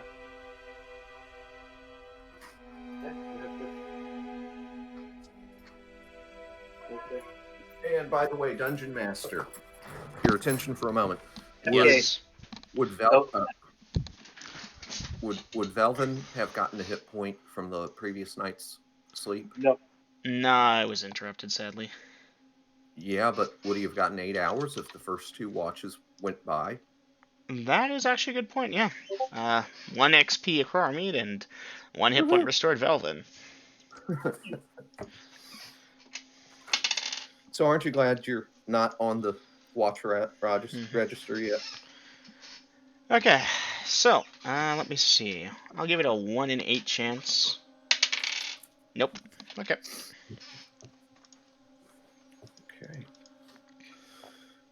Okay. So, party. Y'all are sleeping, and perception checks, please. It will be pretty obvious by mid-round, but this is the early round. On the nose. On the nose, okay. Cassie. Jonathan. I got a 13. Velvin, you got a 13? And my stat is 14. 14. You Okay, made those it. of you that got it on the nose or better, you pass your perception checks. There is some commotion going on from the far end of the camp. Literally the furthest point away from you. I'm sorry. Of course. Okay, run to investigate. Alright, running to investigate, that's basically you for the round. Velvin, you doing anything special? I will climb on top of the wagon and see what I can see from up there. Right. You have infravision 360-foot range.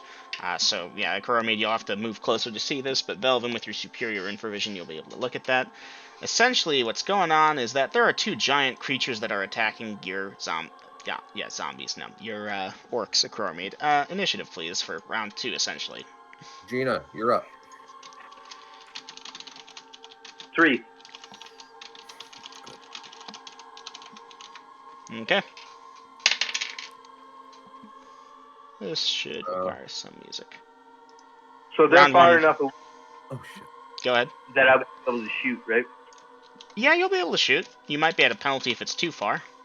Are these humanoid quadrupeds? What? They appear to be giant-sized. Ecroromede, it's hard to give an exact thing, but give me a second. I'll see if I can look it up real quick and get it for you. Apologies, I just want to get the right thing. So yeah, the creature is about 7 to 8 feet tall. It is bipedal. It has this giant axe-looking thing. 2 of them, actually. They both have it. It may or may not be armored. It's got these large bat ear things, maybe. Bat ear things. Wielding an axe. 7 or 8 feet tall. I believe I have nature, but I don't know what it is. And there's 2 of them. And bat-like ears. Yeah, that's... Okay. Bow. What type of bow do you have? Long or short? Long. Long, okay. That is that far away. You will be at medium range. Okay.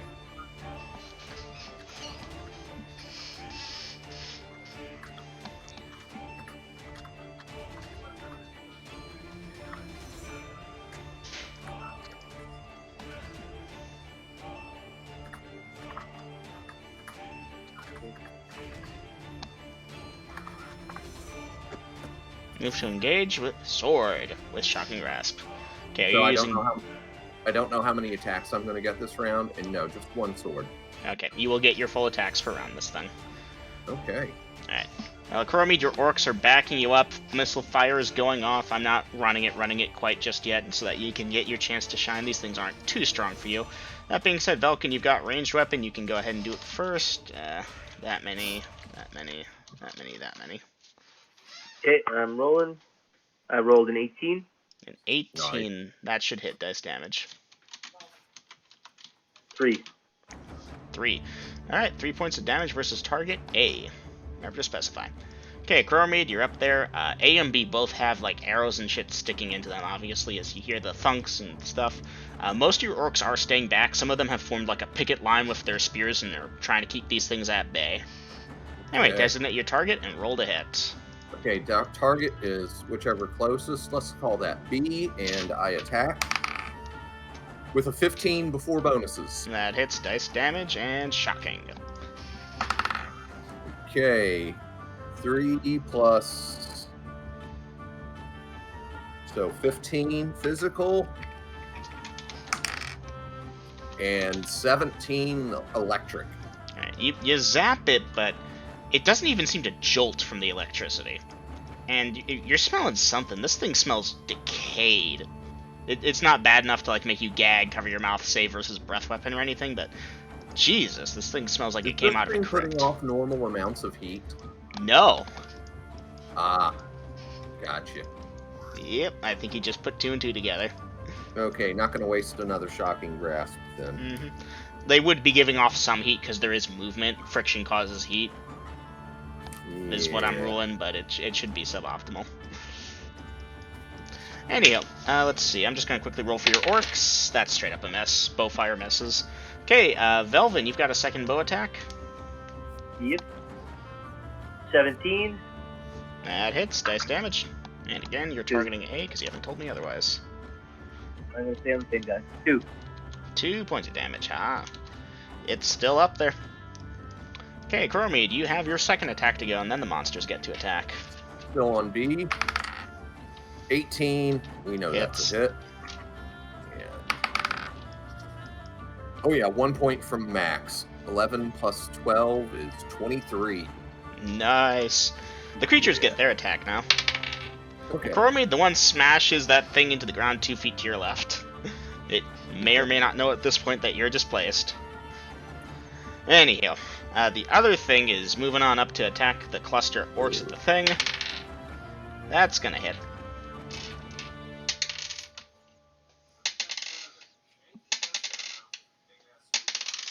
Yeah, that's gonna be enough to kill that orc.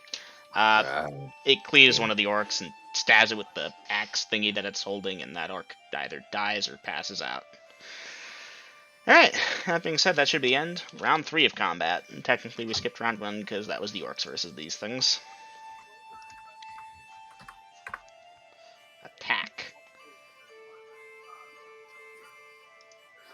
Actually, Velvin, you attack as a first level fighter, don't you? I need to check something really quick. Okay. And Velvin, put in your action, please. Okay. I am here, no longer playing games, so I can actually start doing things now. All Cool. right. Yay, Tom. Okay. And Velvin, duly noted. Okay, initiative is largely unneeded here, party. These things attack last. Yeah. Ecroromede, you can have, I think you already know, don't you? Yeah. Yep, okay. So we'll cover that after. Yeah, Velvin, you got a bow attack. Roll to hit. The orcs take their first bow attack, those of them that do have it, and misses or sticks without doing damage. I rolled an 11. You rolled an 11. Velvin, you pull back your bow. It does hit. It does no damage. It just kind of sticks in the thing worthlessly. Okay, Ecroromede, you've got your attack going versus B. Roll to hit. I'm pretty sure you know that you only miss on a fumble by now. Okay. And damage again, 1 point shy from max for 23. And down comes the giant thing as you cut down its leg and it goes down, and then you stab it through the head and its head goes off and it tries to stagger back up. You cut off the other leg, stab it through the chest, and the corpse goes still. Heyo. Orcs go for their stabbing attack with the spears against that. That's just... nope. It goes for an attack versus them. I need to check that. They attack as monsters of that hit die. Orcs are that many armor classes. To hit armor class that. This thing needs a that. It rolled that. Oofy. Alright, that's another orc. Yeah, that's such another orc. Yep, okay. Another orc goes down.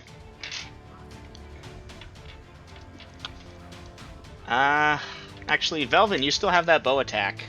If you somehow crit develop this thing, then that orc lives. Come on, Velvin, we believe in you. 1 in 2,000 chance. 11 again. Yeah, no. There's less of that happening than there was of me getting a 20. Anywho, yeah, that orc kills that thing. Round 4.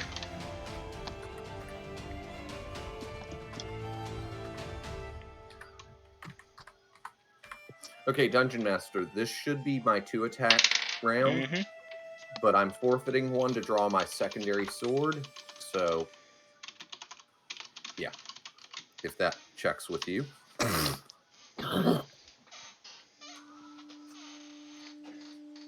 And yes, the orc shaman is there, and I might have forgotten about him during last combat, but I didn't this time around.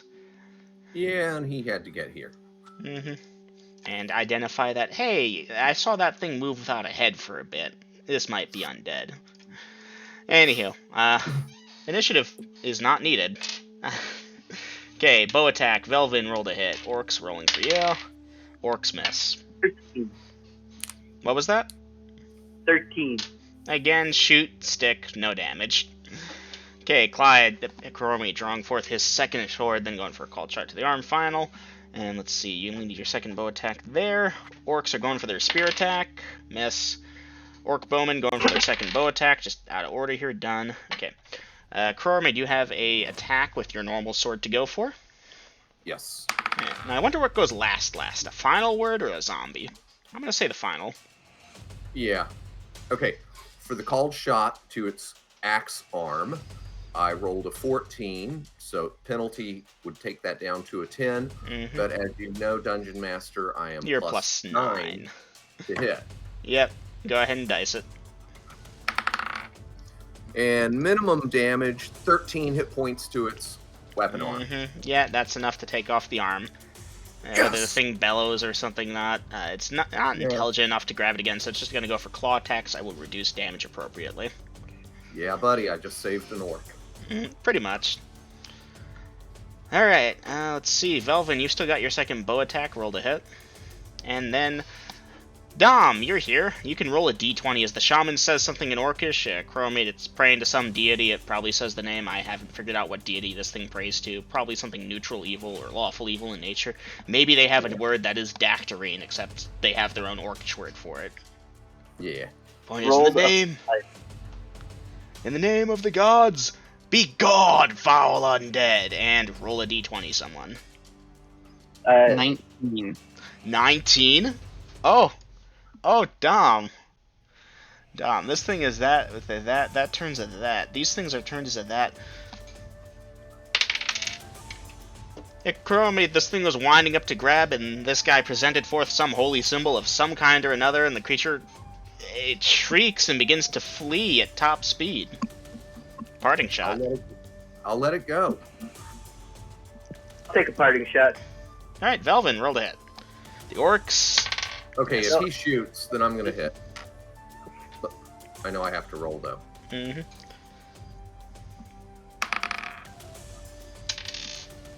Alright, so Velvin, your parting shot. What'd you roll? I rolled a 10. I missed. Missed. No, that one just goes in the sand. And Ecroromede. Okay, 7 plus 9? No, plus 6, because this would be at the final. No, wait, hold on, that's right. what the main... No, it is plus 6, yeah. So, 13 at 9th. 13 at 9th should hit. Let me just double check. 9th, 13 hits dice damage. For 3 plus 6 plus 6. 15 hit points damage. Alright, nice. The orcs send a barrage of arrows after it. For the most part, they miss. So, I did a picture in images of what the creatures would look like. I can show you in a minute. Oh, Did okay. it look like a bugbear? It did kind of look like a bugbear. In fact, there's one on the ground nearby. It was kind of chopped to pieces when you, like, cut it to pieces to kill it. It being a zombie and all. But, Yeah. yeah. It's a bugbear? Yeah. Zombie bugbear. The specific entry is the Fiend Folio's Giant Zombie. Or my bad, not Fiend Folio. Monster Manual 2. Zombie Monster, specifically. Yeah. Yeah, then it's definitely not that. Wait, do I have bugbears on my list? This is an extensive list. Give me a moment. That being said, I need to do a quick note in XP calc. 2 zombie giants, comma, party, plus... You were aided by 20 orcs. 10 with spears and 10 with that. That being said, you lost 2 of the spearmen, so it became 18 orcs. Not 218, just 18. Man, your orcs are going to start getting character levels. I lost how many orcs? 2. 2 spearmen. 2. Okay. The rest of them, for the most part, just stayed back because they couldn't interfere. Your spearmen, if these had been intelligent bugbears, they wouldn't have attacked, but even if they had, the spearmen were playing smart. Keep them at a distance with the spear. Poke at them when they try and grab for you. These are zombies, though. They don't give a shit. They can't. Okay. Alright, check the 2 fallen orcs to make sure. Yeah, they're dead. That, These things did 4d4 damage. Zombie monsters. Alright, so that thing is shambling away at its top speed, missing an arm. Yep. Good enough. Stay alert. Whoever sent it, if it was sent, might send it back. But hopefully, they get the message. Then again, it could have just been some madman's creation loosed on the world. What kind of horrifying monster would create zombies? Says the dungeon master to himself. Ecroromede, if you could have taken those for yourself, you would have in a damn heartbeat. Oh yeah, yeah. Anywho, what's the party doing at this time? The orcs are gathering their supplies. A couple of them are getting arrows that fell nearby if they can find them, but in the dark, that's basically worthless. You I'm know, going back. Yeah, let them know. Make sure you bound your wounds. Take care of our dead. And a few of you, drag that other thing away from here. We don't need the rotting carcass drawing shit near. And, yeah, go back to the lead. Tell the shaman, nice job turning it. Yeah, he'll say something along the lines of orcish, blah blah blah.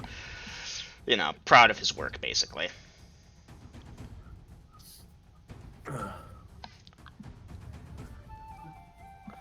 Okay.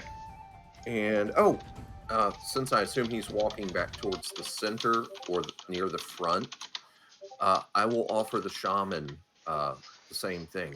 Would you care for some magical protection? He'll inquire as to what type of protection. He's a cleric. He doesn't know magic user shit so well, but he understands magic in general. Let's ask the sorcerer first before you get an unexpected gift. It's a spell that will protect you from some damage in a fight. He will accept it. All right, I'll slap a stone skin on him. Duly noted. Sorcerer stone-skinned. Hey, I might need somebody healed, and if he's busy healing himself... Speaking of which, yeah, no, he was interrupted, and good news is he got 6 hours of sleep, which is enough for most of his spells, as did everyone else here. Sadly, Velvin, this does kind of mean that you aren't going to get a hit point back tonight, because that's smack dab in the middle of the time, and... That being said, the rest of the night does pass without encounter. Morning comes, light shines upon Denalia, date 245. Okay. Marking off another meal as we eat. Some of the orcs are looking a little bit better. Good. Again, keep the worst wounded, or the ones that have trouble with mobility, on the wagons with the women and the children, because goddamn, we should have all the women and the children on the wagons now, except we took wounded. But even so, we shouldn't have anybody who's badly wounded walking. Yep. And not too many of the women walking, but you know what? They can walk. Yep. Yeah, on average, your tribe's about 2/3 of their normal health, like when they started. Not great, Okay. but they were down to about 1/3. They've had healing and stuff done and so forth. Not too much of the magical stuff, but the binding of wounds and resting. Yes. And like I said before, I had an uneven amount of them. It was 150 some, so that extra sum just wasn't counted, and it just reinforced to heal the thing, basically.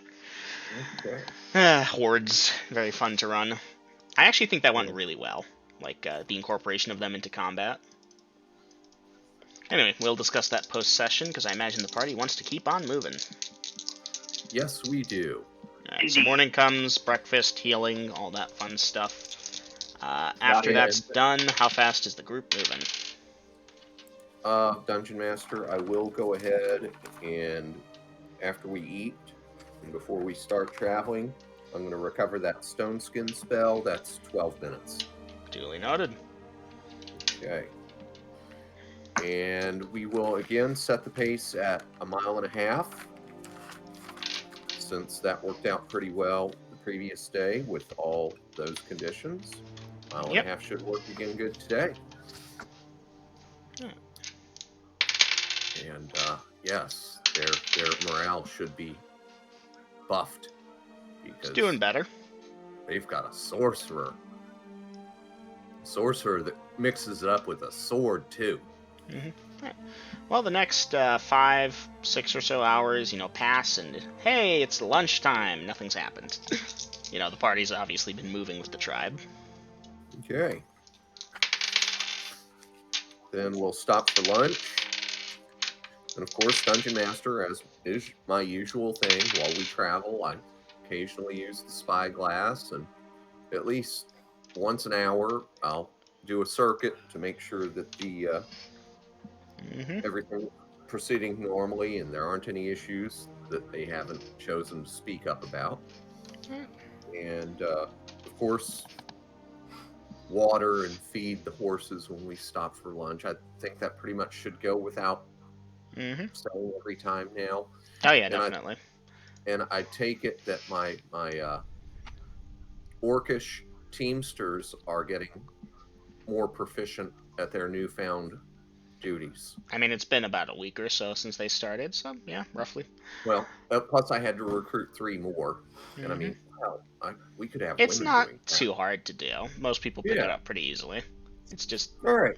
whip them this way to make them go, pull that way to make them turn, press on that thing to make them stop. Yeah. Anyhow, Anyway.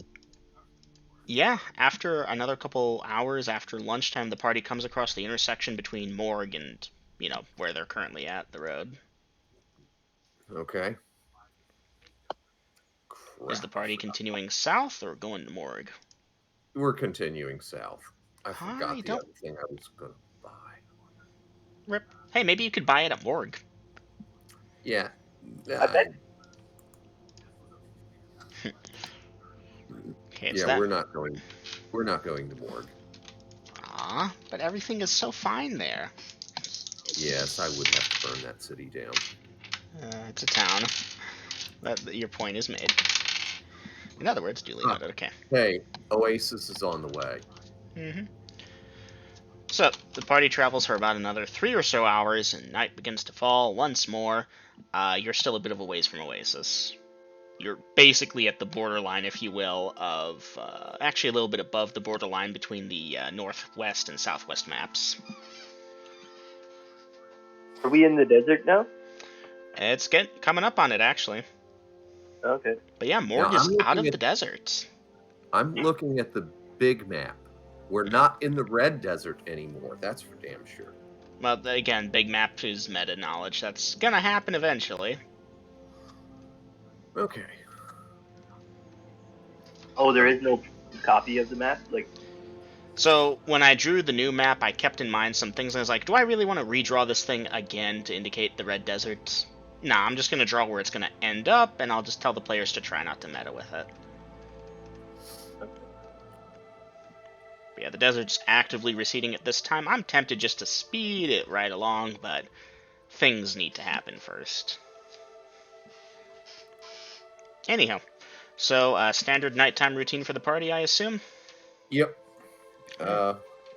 Get everyone fed and horses tended to, and I'm full up on spells.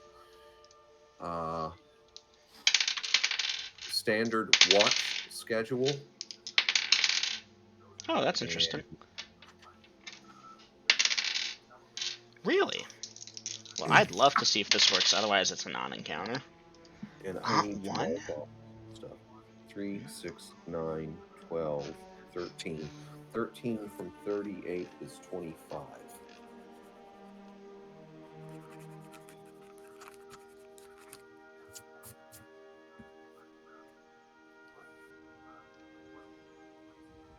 Alright.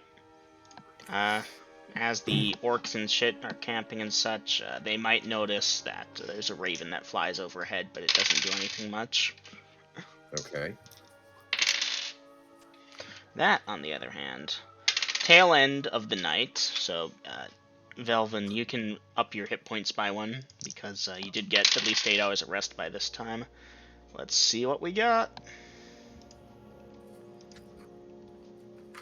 This is the Book of Bullshit, though, if I've ever seen one. Creature catalog? Yep. Ooh, what's this? Suddenly, a wild Dom appears. Girls actually shoot them with a magic missile and he... Pardon? I said Grills accidentally shoots him with a magic missile and he explodes. Yeah, give me like a couple minutes, I'll be fine.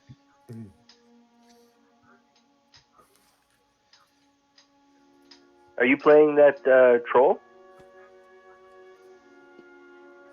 We Okay. need to go over Double M if they would be considered a half troll or not, due to just, The race is stuff known and as things. quarter troll. That's just what we're doing. 2 die 4 for number appearing.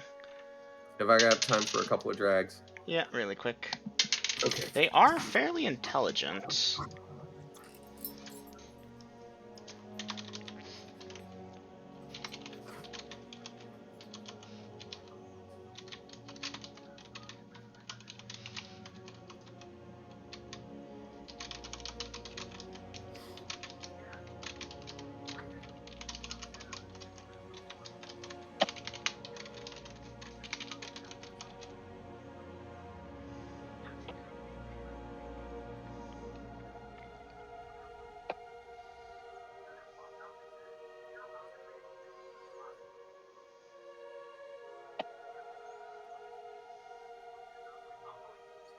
I want to say that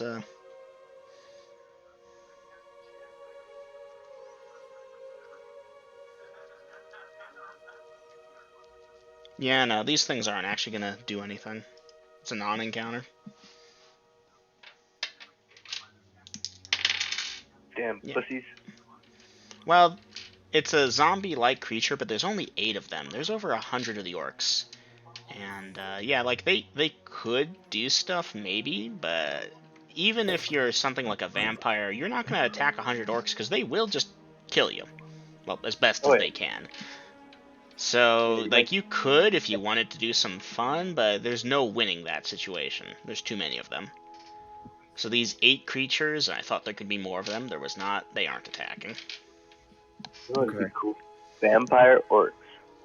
I mean, yeah, an orc can become a vampire.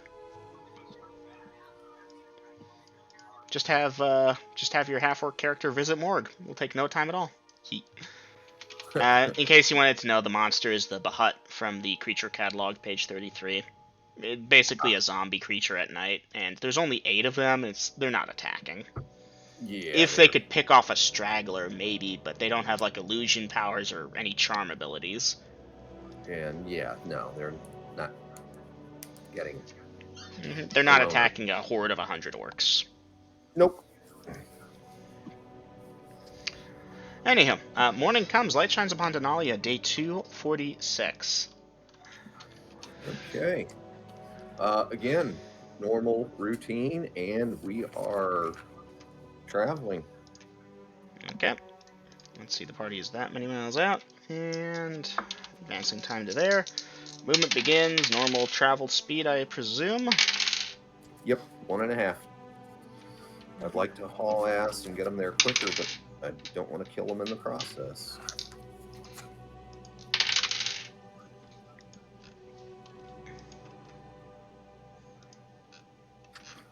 No, I must say you've been nothing but good to the orcs. Well, you have to be, because if you kill them in transporting them, then they're not much good. There wasn't any point in transporting them, was there? Mm-hmm. Just like villagers in Minecraft, right?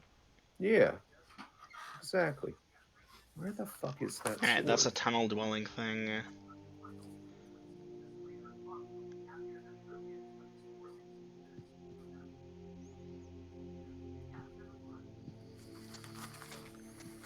Is it on the back of my character sheet? Huh.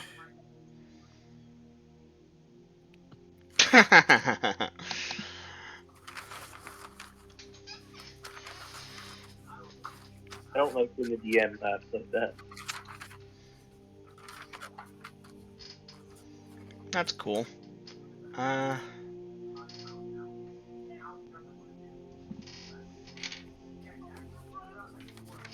What's this thing's intelligence? Alright, Ecroromede, you're leading your horde along to their doom. To your keep. And, let's see. That becomes there. You spot something using the spyglass. You're peering over the desert, and there's some creature over in the sand that, like, it was hiding by a hill looking at y'all. Obviously, from its perspective, y'all would be like a big dark shadow creeping across the land. You can sort of see it's some man-sized creature hiding by some sandy hills a couple miles out. Okay. I'll alert the inner circle. Okay. We're being spied upon from over yonder. Should we send a group to deal with it? No. And continue on. As long as it's just one. I would like to know what it is, but I'd like to catch it unawares. Anyone running away. Perhaps you and Jaziel Invisible could catch up on it without it knowing? Possibly. I'm thinking about that. Well, let me know what you want to do. You said it's how far away, Dungeon Master? Like a mile or two. Mile or two. It's at this point you're hitting the desert. So, yeah. Okay. Wide open terrain. So I will make one of my circuits around the tribe. Mm-hmm. You know, I'll tell the people up front, just keep leading them. And when I get on the opposite side of the tribe from where I saw this thing, Jaziel, let's go border and go find out what that thing is. Alright, y'all shift and appear as little more than a dark shadow. And then Jaziel takes you on over there. Nothing from the border tries to attack you along the way. Ecroromede, travel time, Jaziel, flight. Give me a second. Yeah, no, by the time you get to where that thing was, you can't spot it. At least not easily. You know, you're obviously like, Jaziel, move over there, to there, to there, to there. And, yeah, no, this thing might have ditched. Alright, look for tracks. 50% chance. Alright, are you shifting into the prime to do this? Yes, we are. Okay, shifting into the prime. Looking for tracks, 50% chance. Yeah, if this thing left tracks, it hid them. Smell anything? Jaziel sniffs around and gives you a shake of the head, no?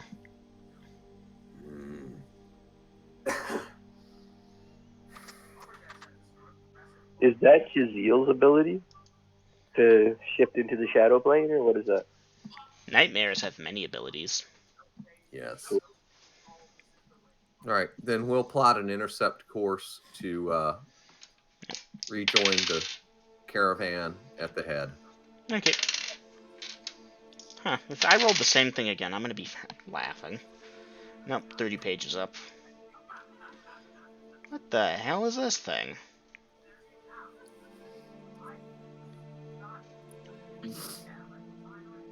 Don't know what it... I guess I make it back to the party. Yeah, you make it back. I'm quickly looking at stuff. Okay. I'm just gonna make that a non-encounter. Well, companions, I don't know what it was, but it was humanoid. It covered its tracks very well. And it was long gone before I got to it. We should make sure to keep our eyes peeled. Yes. It could be stalking us. Could be. There are many people in this world who are unhappy with me. Seems these lands are an unfriendly place. Yes. And I will regale the party with a tale about how one night sitting in my tavern, the Drunken Fighter in Runeberra, when some drunk woman approached my table and told me that I killed her man, and I said, "You'll have to be more specific. I've killed many men." And she sobbed and blubbered and then left after trying to get me to help her invade a temple and bring him back from the dead. I told her to find some other person to go on her fool's errand.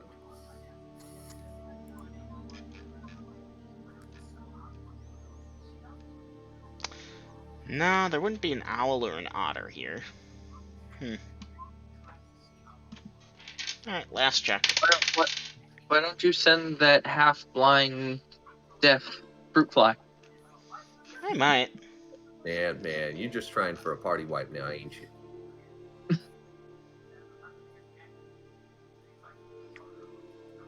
Yeah, no. Non-encounter. Second non-encounter in a row, if you'd believe it. Alright. Party stopping for lunch, I presume? Aye, Dungeon Master, we will. That puts you actually only about 1 or 2 miles out of Oasis. Good. They'll have time to see us coming. Mm-hmm. Now, Oasis does have a wall now, so it's a thing, and yeah, there do appear to be men manning it. Okay. Now, Ecroromede, words. You've been past this thing a lot of times. You know that there is roughly a way you can go straight from Oasis to your keep. Correct. In fact, I'd already been thinking about that. But I have a little shopping to do first. Alright. So, simplicity's sake, do you want to quickly speed things along? You're leading the command element mostly at the thing, but you and Velvin are going on in. I hadn't decided who was going with me, but do we have a spare horse that's not pulling a wagon? You have your first wagon being pulled by 4 horses. They can spare one. Okay. So, yeah, when we get within a few miles after lunch of Oasis, yeah, I'm going to leave Yelron, John, Cassie to continue around Oasis while I run in to get some stuff. And before I go, I'm going to check on the provisions. Alright, just throw gold at the problem. Yes, throwing gold at the problem. Alright. They do inquire what the hell is up with the horde, because they did spot it. They yes, being the guard as you try to enter. Yes, I am Lord Ecroromede. This host is in service to the king. They're orcs, sir. And I take it you have a problem with my bloodline. Sir, we've been raided by orcs. Well, no disrespect to you, but... They are bypassing the city. Okay. Provision and whatnot are called for. Actually, Dungeon Master, if how are the orcs doing on provisions? They should still be pretty good off. They're okay, but they're starting to see the bottom of the barrel type of deal. They can only carry so many days of food. Okay.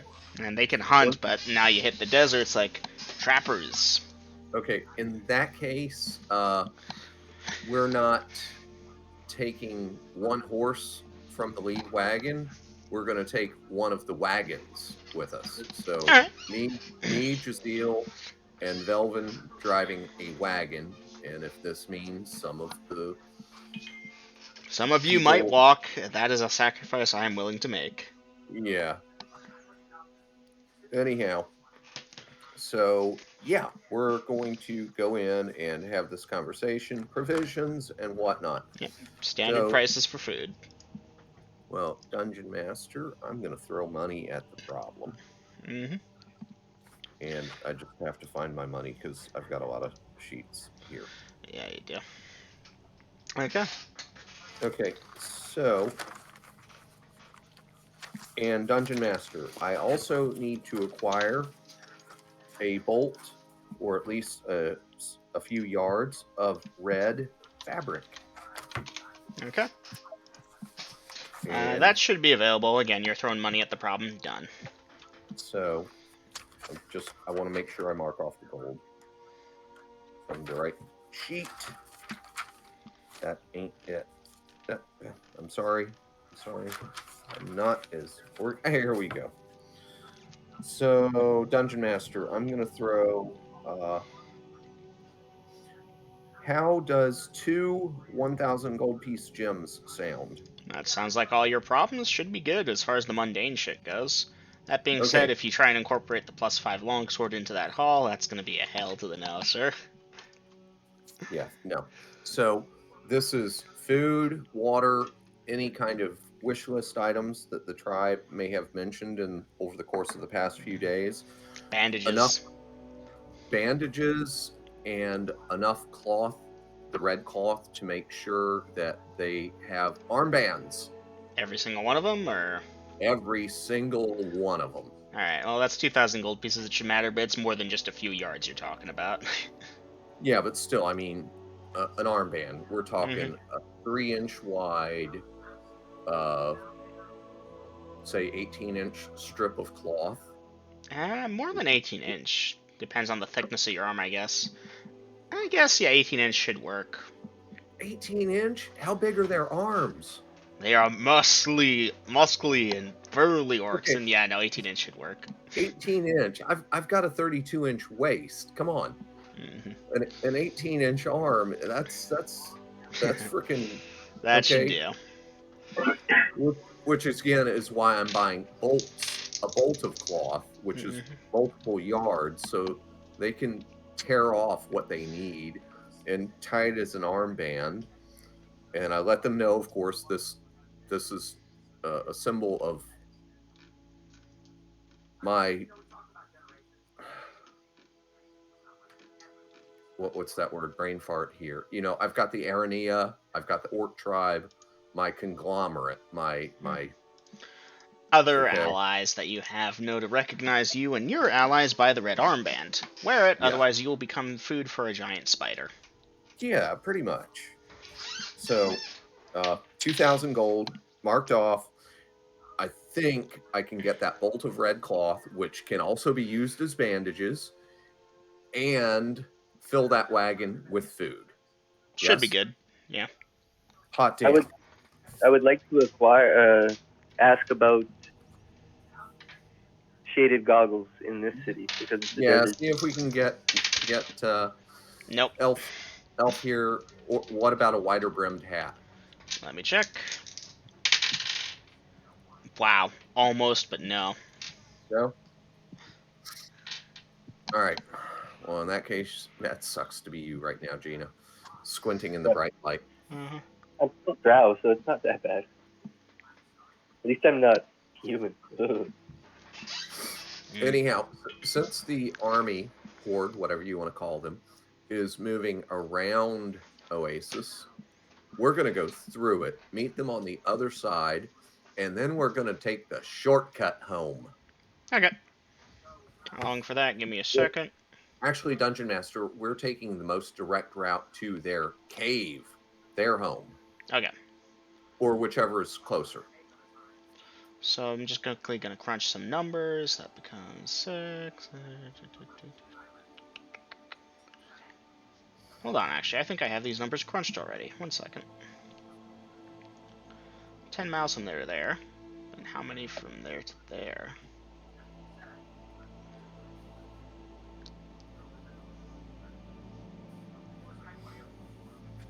Alright. 1 second, please. Mr. Ecroromede, your shortcut, is it more dangerous? Shouldn't be. 'Tis Just over a- the unpaved desert. It just doesn't have a road. Ah, but you know the way. How fast are you taking your people over this here shortcut?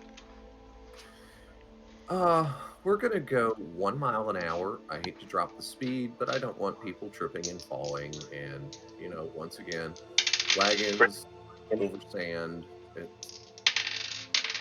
plodding, but we'll get there. I'll just need to check what this encounter is really quick. If you need a smoke break or bathroom, now's the time. Otherwise, we continue. Okay. That is 1 page away from where I was. I'll jump on that smoke break because my knees are starting to get stiff. That's a nope.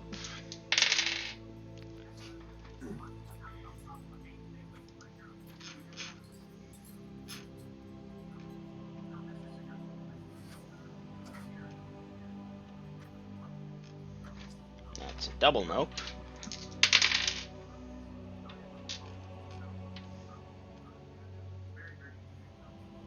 And that's a triple nope. Although, the next page has that. Oh, yes.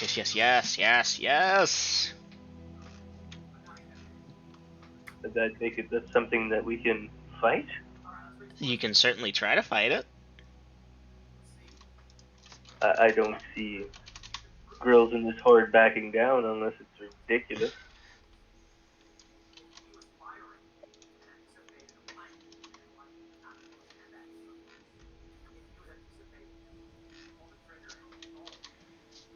Number appearing.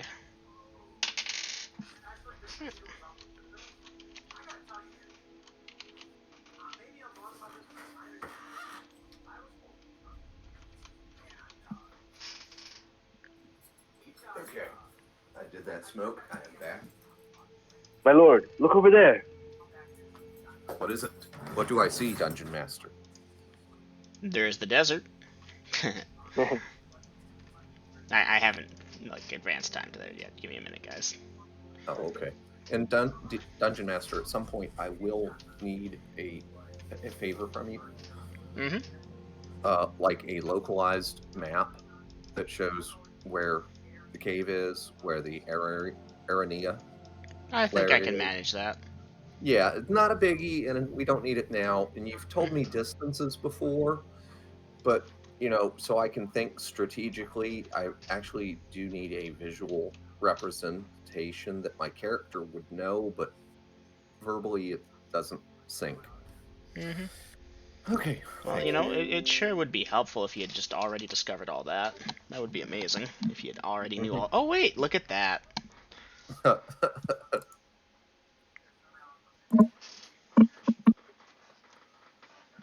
Need.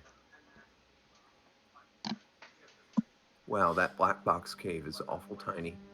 It is a pretty tiny dot. Okay, but I see it now. Cave of Statues, Myrtle. Okay, I thought he was like due west of us, but there's a spring Southwest. there. All right. Black box. Very good. Cave of Statues. Oh, that's beautiful. Mm-hmm. Anyhow, Wait, how do you pin this? How do you pin something? like that. Okay. It's pinned now. You can look at pinned messages, and boop, there it is. Yes, very good. Awesome. You're welcome. Turns out having the DM map works fine. Now, there might be other stuff here that just isn't listed because I haven't invented... I mean, you haven't discovered it yet. Yes, Yeah. I have a totally Okay, robust that's world fine. that is teeming with stuff y'all just never find. Ha ha ha. Speaking of not finding things, give me a perception check. Talk about a segue. Yes, I rolled a 2. You rolled Hell a yeah. 2. I rolled an Chronicles. 11. You rolled an 11. Okay. Ecroromede, as you're peering through that spyglass, this sandstorm appears right in front of you.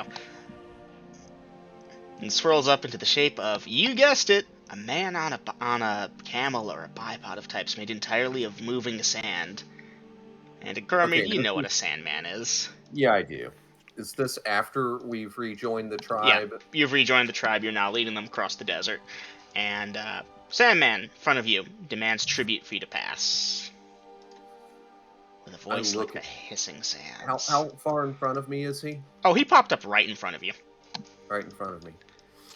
I'm going to look at him. Do you have eyes?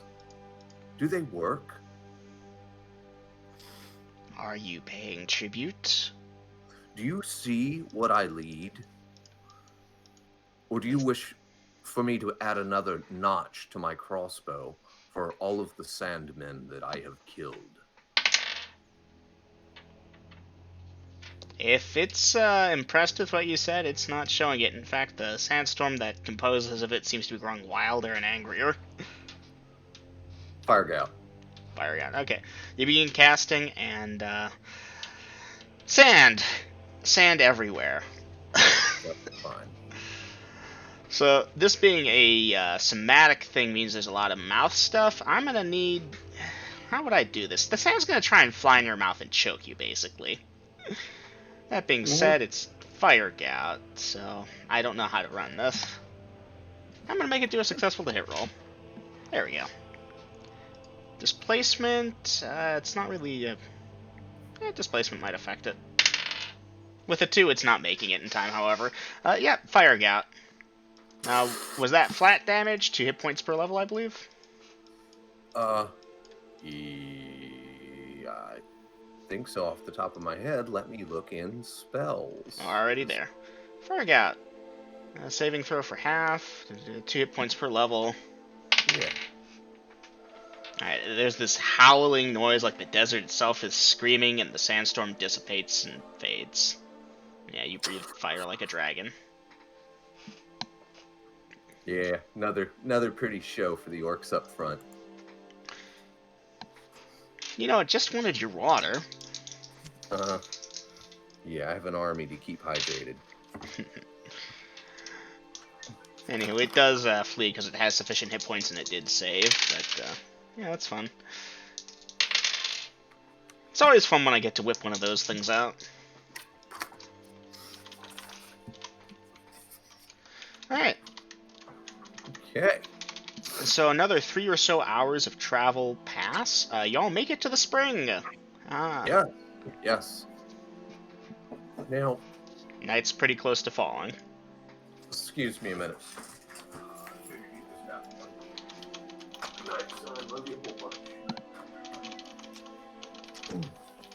All right, we make it to the spring. Now, is this one of those springs that they refresh crystals and shit from? Not that you're aware of.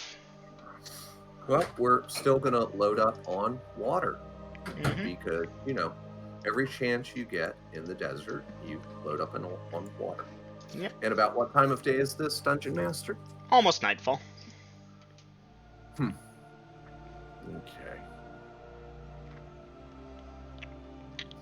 Well, then, you know what? I'm making an executive decision that we camp here for the night. Oops. We're at the spring. We can drink in the morning. We'll make it to the Black Box Cave tomorrow. And, hey, the orcs, I'm sure they will relish having plenty of access to the spring. Mm-hmm. That way the horses are definitely well watered. All the barrels are topped off. And, yes, I don't expect them to bathe or anything because they're orcs. So, yep, we set camp, and I got to mark off a ration. Now, here's the thing, Dungeon Master. Again, with that wagon that we brought back with the food, I'll leave this executive level decision up to the chieftain as to whether he wants to disperse that to the individuals and let them carry their own food, freeing up the wagon for the slower people, or if he wants to just keep it on the wagon so they don't turn into greedy guts. He knows his people. Yeah, no, he'll figure something else out. Probably it's going to be like, okay, come and get your lunch from the people who are distributing it, who happen to be friends with the chief and therefore get double rations type of deal. Yeah. Keep them hungry. If you want to find food, hunt your own. Otherwise, you get what you get. Anyhow, I did some checks. Encounters for the night are fairly negligible. That being said, Ecroromede, it's amazing. It keeps happening on your watch, and I'm not doing that on purpose. Oh, no. I wouldn't Towards the ends of your watch, you see in the distance, coming from the south, south of the party, south of the wellspring, there is a source of light of some kind. And, it's a fair bit of a ways off, maybe a mile or so when you spot it. And yeah, it illuminates some man-sized figures that are walking, and the light's bobbing with them. Okay. And beyond that, details are a bit hard to look at, so I assume you're pulling out the spyglass to focus in a bit better. Yes. Hey, Ecroromede, you know those elephant men you saw many times ago? Yes. There's a trio of them heading towards the wellspring. They're holding... One of them's got a light torch thing in their trunk that they're holding. Okay. And it's leading 2 others. They have these buckets with them. Big buckets. Okay. And they appear to be heading in the direction of the wellspring. Okay. They are armed, wearing some type of plate mail thing. They are, large creatures themselves, standing at about 7 or so feet tall, if this is correct. And they have weapons on their sides and such. Okay. Well, I'll watch their advance, and when they get within, say, a few hundred yards, I'll move in their direction. Hey, Right. Mama. A couple of the orc pickets also notice them. I'll Wait. call out to the pickets, hold your fire. I've met these things before. Alright. Well, like you said, they're a few hundred yards out was when you're going out to meet them. Yeah, I'm going to go 40 yards away from the caravan. And I'll wait for them because obviously they don't see in the dark and they have a light source. Yep. So Now it yeah, is a light. It's a continual light thing, so it's got a decent range on it. yeah. That So said, I'm sure, yeah. you wait, and they approach, and once you come into the light, they start for a little bit, and one holds up its hands. And then it gives you a kind of a bow thing, and, that words. It gives you the magic user bow, as best it can. Greetings, Okay. Ecroromede. Well met again. Greetings and well met again yourself. It appears that you come for water. Indeed. At some point, I will need to speak with your leader. Do you know where my keep is? You've shared with them before the location, and they will state this fact. Yeah, they know the rough idea. They've seen it, they believe. The thing on that hill with the section in the back that looks like it crumbled away years ago. Aye, that one. Yeah, they're passingly familiar with it. They've kept their distance because you mentioned that was yours, and they didn't want to encroach on your turf, nor you theirs. Or so they believe. Agreed. We're headed in that direction. I did not want you to stumble upon my encampment for any misunderstandings to occur, so I waited for you here. I take it you're here for water. Mm-hmm. Aye, then I'll lead you to the spring. Please do not be alarmed at my army.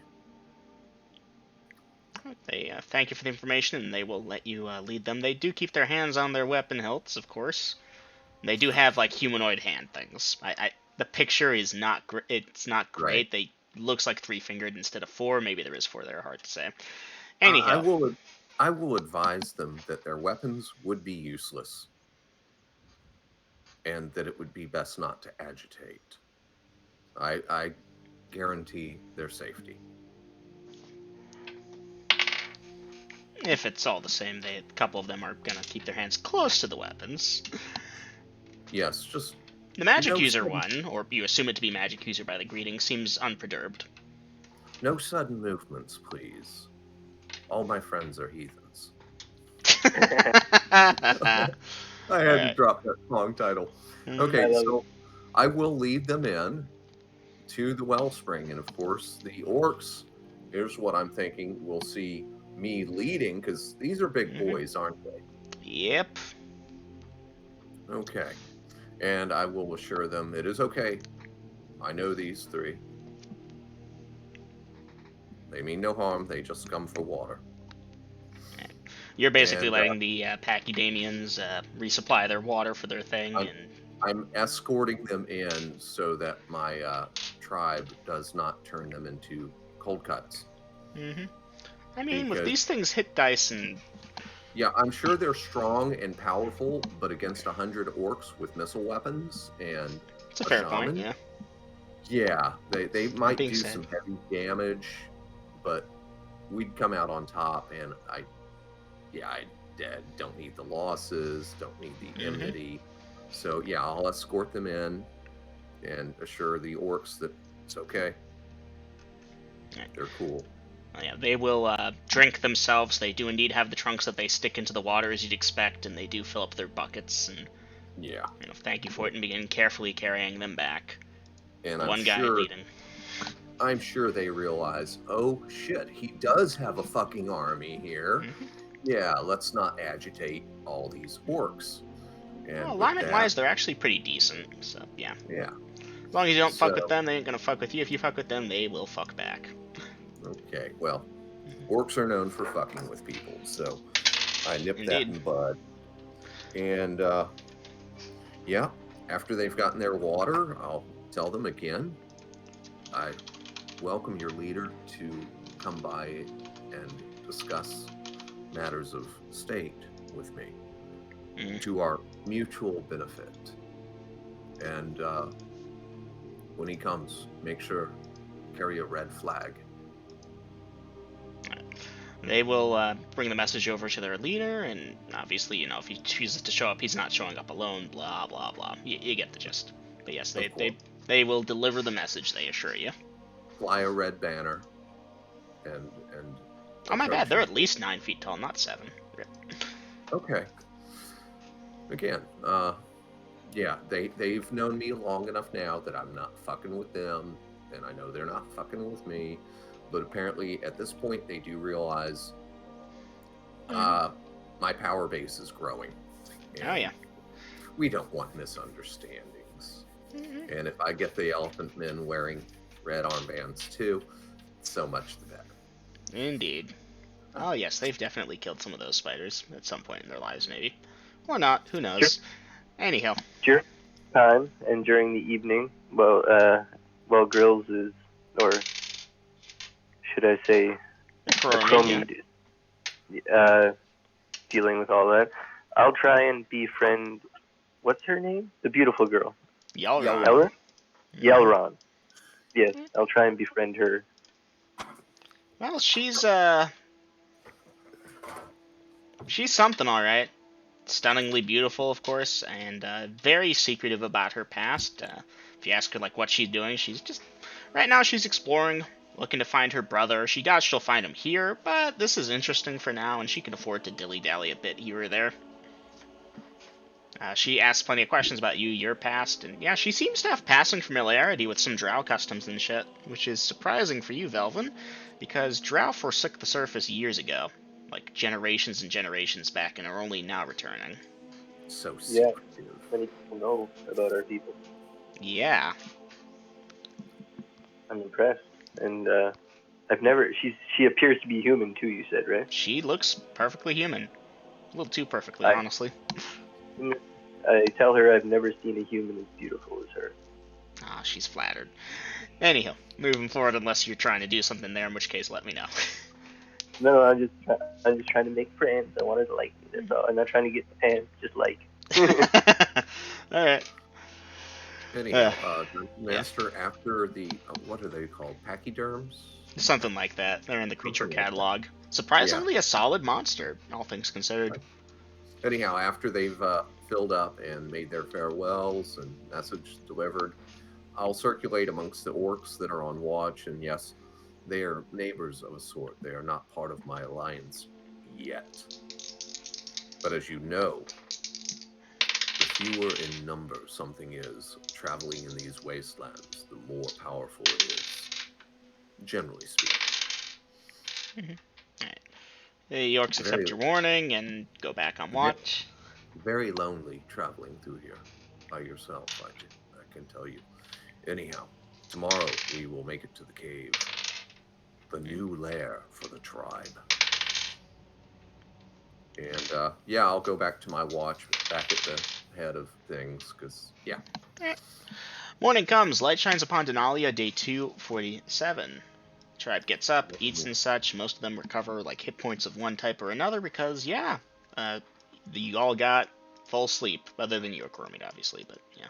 Hey, I got 8 hours, but I don't need more than 6. So, that said and done, let's get them mounted up. I regain a hit point. Yep. And I refill my quiver on my back with arrows. Okie dokie. And yeah, at this point, still traveling at 1 mile per hour. Slightly better than that, but if you want to figure out your math by 1 mile an hour, I'm good with that. But you're going to try and push for a bit more? Like 1.1. Oh, okay. I thought maybe you were going for 2 or 1.5. You might be able to. The tribe's doing a bit better now. They've had a few days to not hurt as bad. Well, I'm going to push it up a little, but not that much, because I want them to heal and recuperate and all that. All right. We're gonna make it to the cave today, anyways, right? Yeah. Most likely, unless something terrible should happen. What are the odds of that? Ha ha ha ha ha. Well, if I look at the map, from the spring to the black box, that's got to be less than 10 miles. So, even at 1 mile an hour, we'll make it there before nightfall. Most likely, yes. So, speaking of which, I'm ready to start advancing time. Yes, please. So, the party travels for most of the morning, and yeah, you're recognizing the terrain, obviously. Ecroromede, you believe to be a few miles, maybe 4 at most, distance to the Black Box Cave. Lunchtime. party's eating lunch. Yes. Alright, and obviously the convoy plans to stop for lunch and so forth. Yes. And then they pick up and continue to travel. Yes. Okay, here's where the fun thing begins. So that brings you to there. And I'm going to be nice to the tribe and give them a little bonus speed just to get that up to a full number. Okay, Ecroromede, you're about 2 miles out from the cave. You can even kind of see your keep in the distance when connection through Critter. Yes. It's Kassan. It's time. Baby's coming. Okay. So yeah, I'll turn to Cassie and John. And of course, I'm sure that Delvin is in earshot here, and I don't know about the chief and are they? You kind Somehow of came through funky. Say again? Are the chief and the shaman up near the front? Most likely, yeah. They got to be shown to lead, you know. That's what I'm thinking.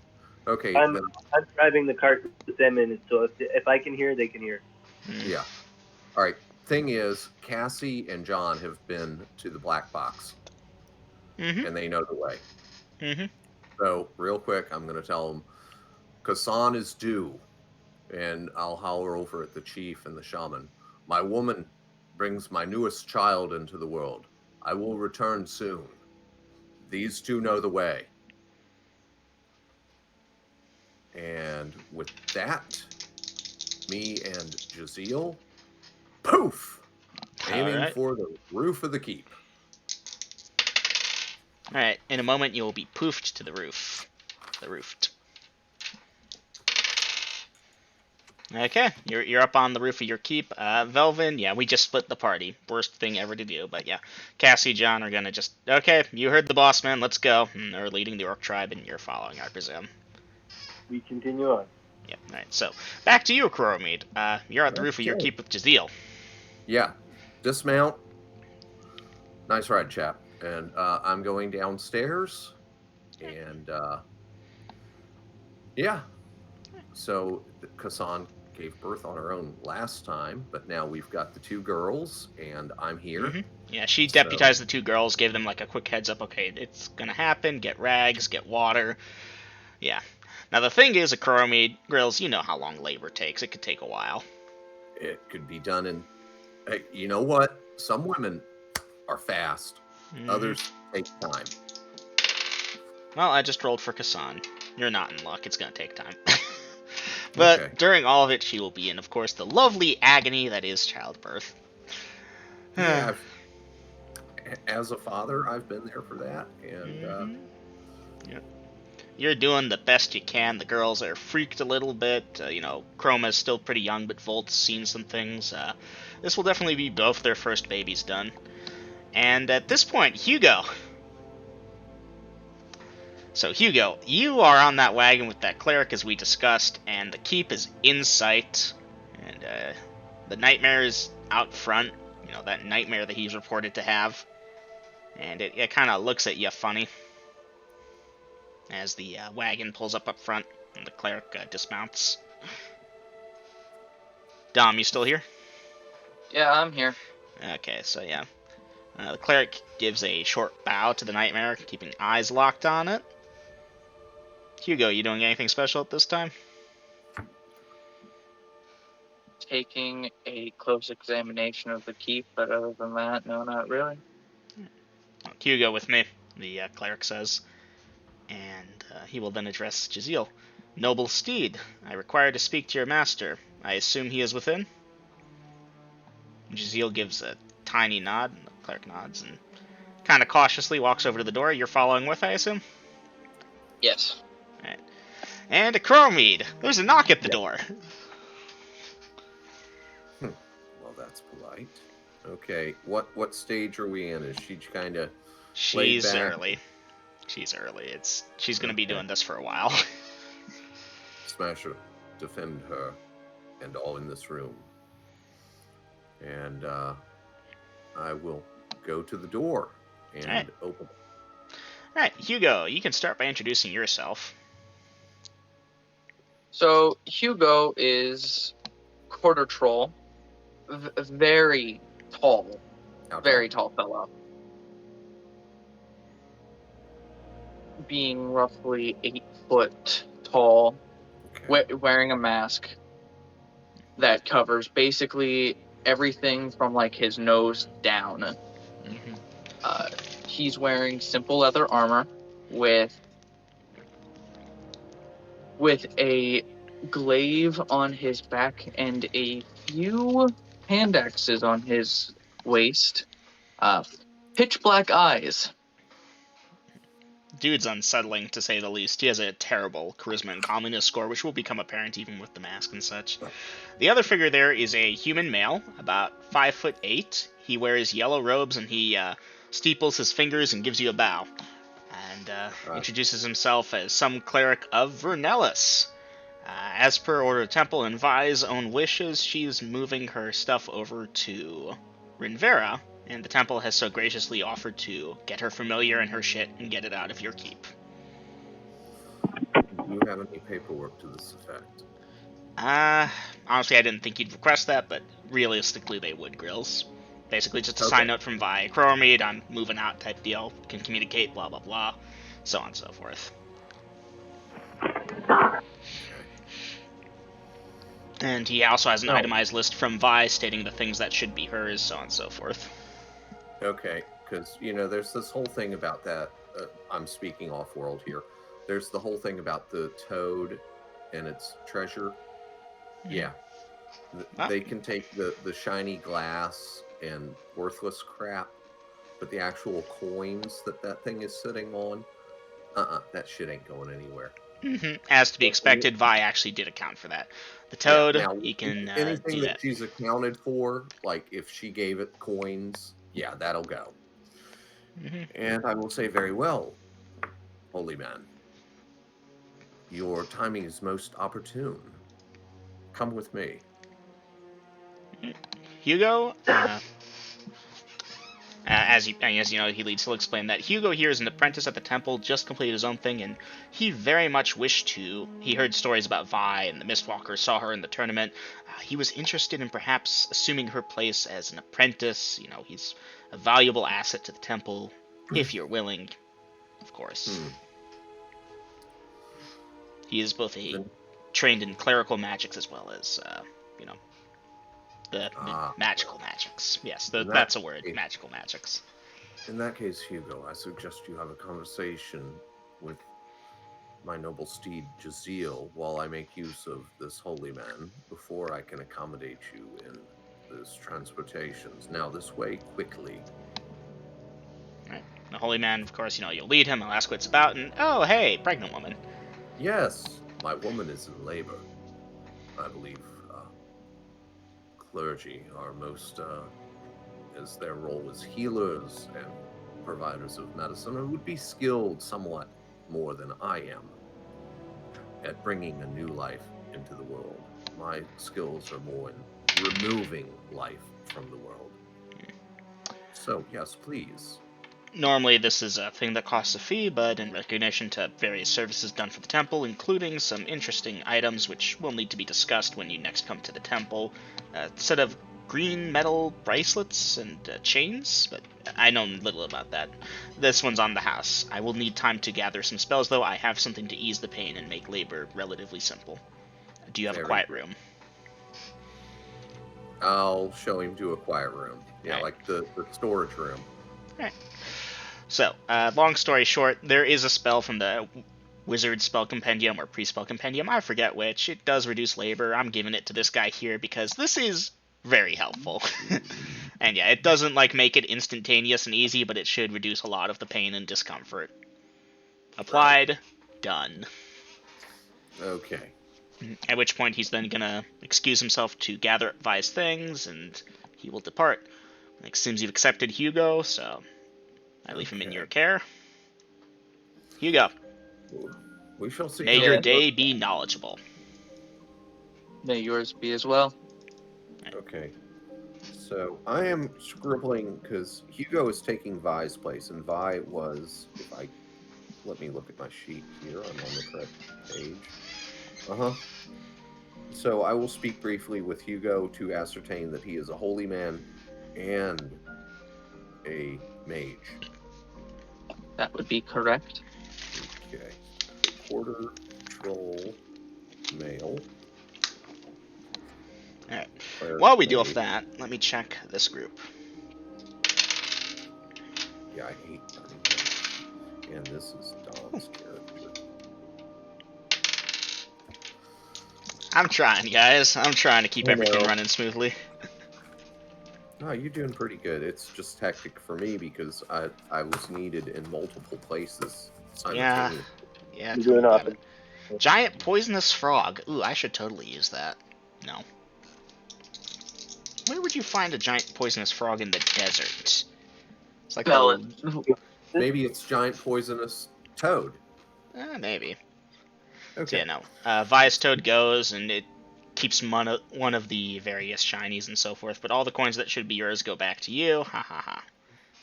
All right. So you're doing the other group. So Uh-huh. I'm not there, and I don't know how long the labor thing takes, but apparently, Oh, she'll be at it until nightfall.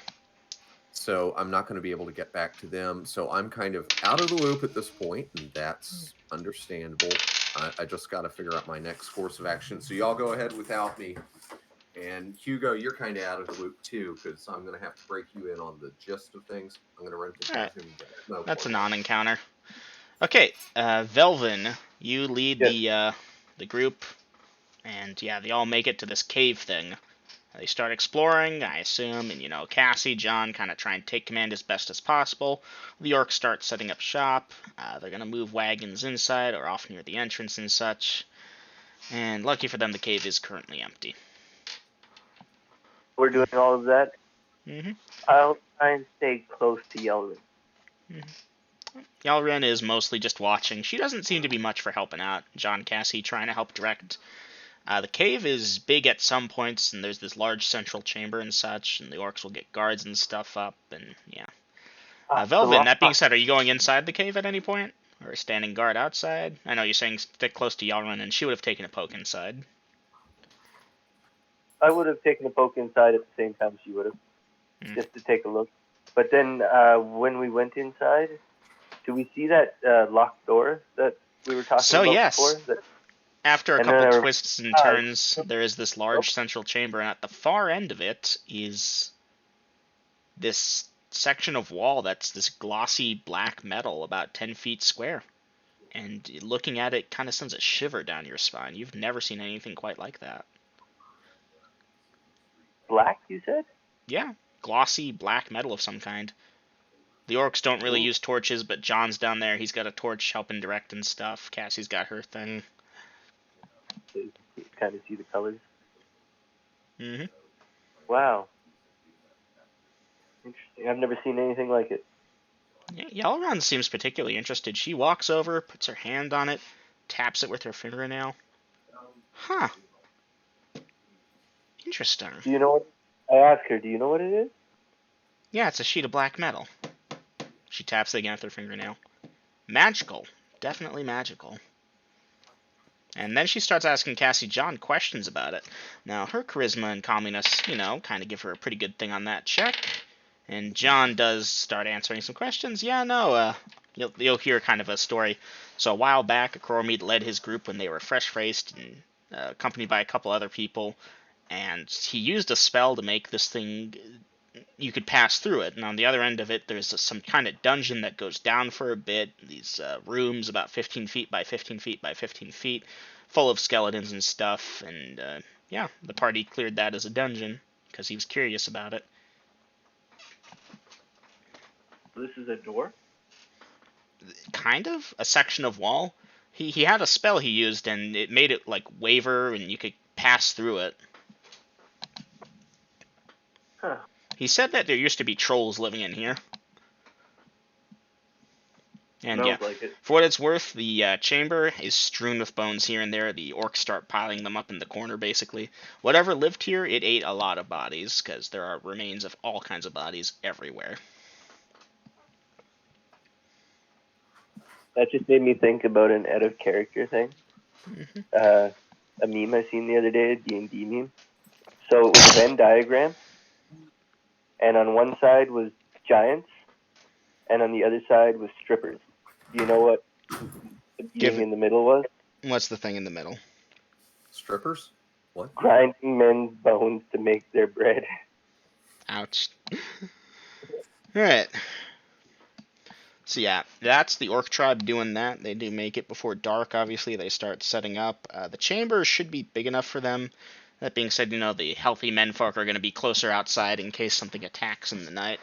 Now comes the interesting question. John, Cassie, Elrin, and Velvin are over there.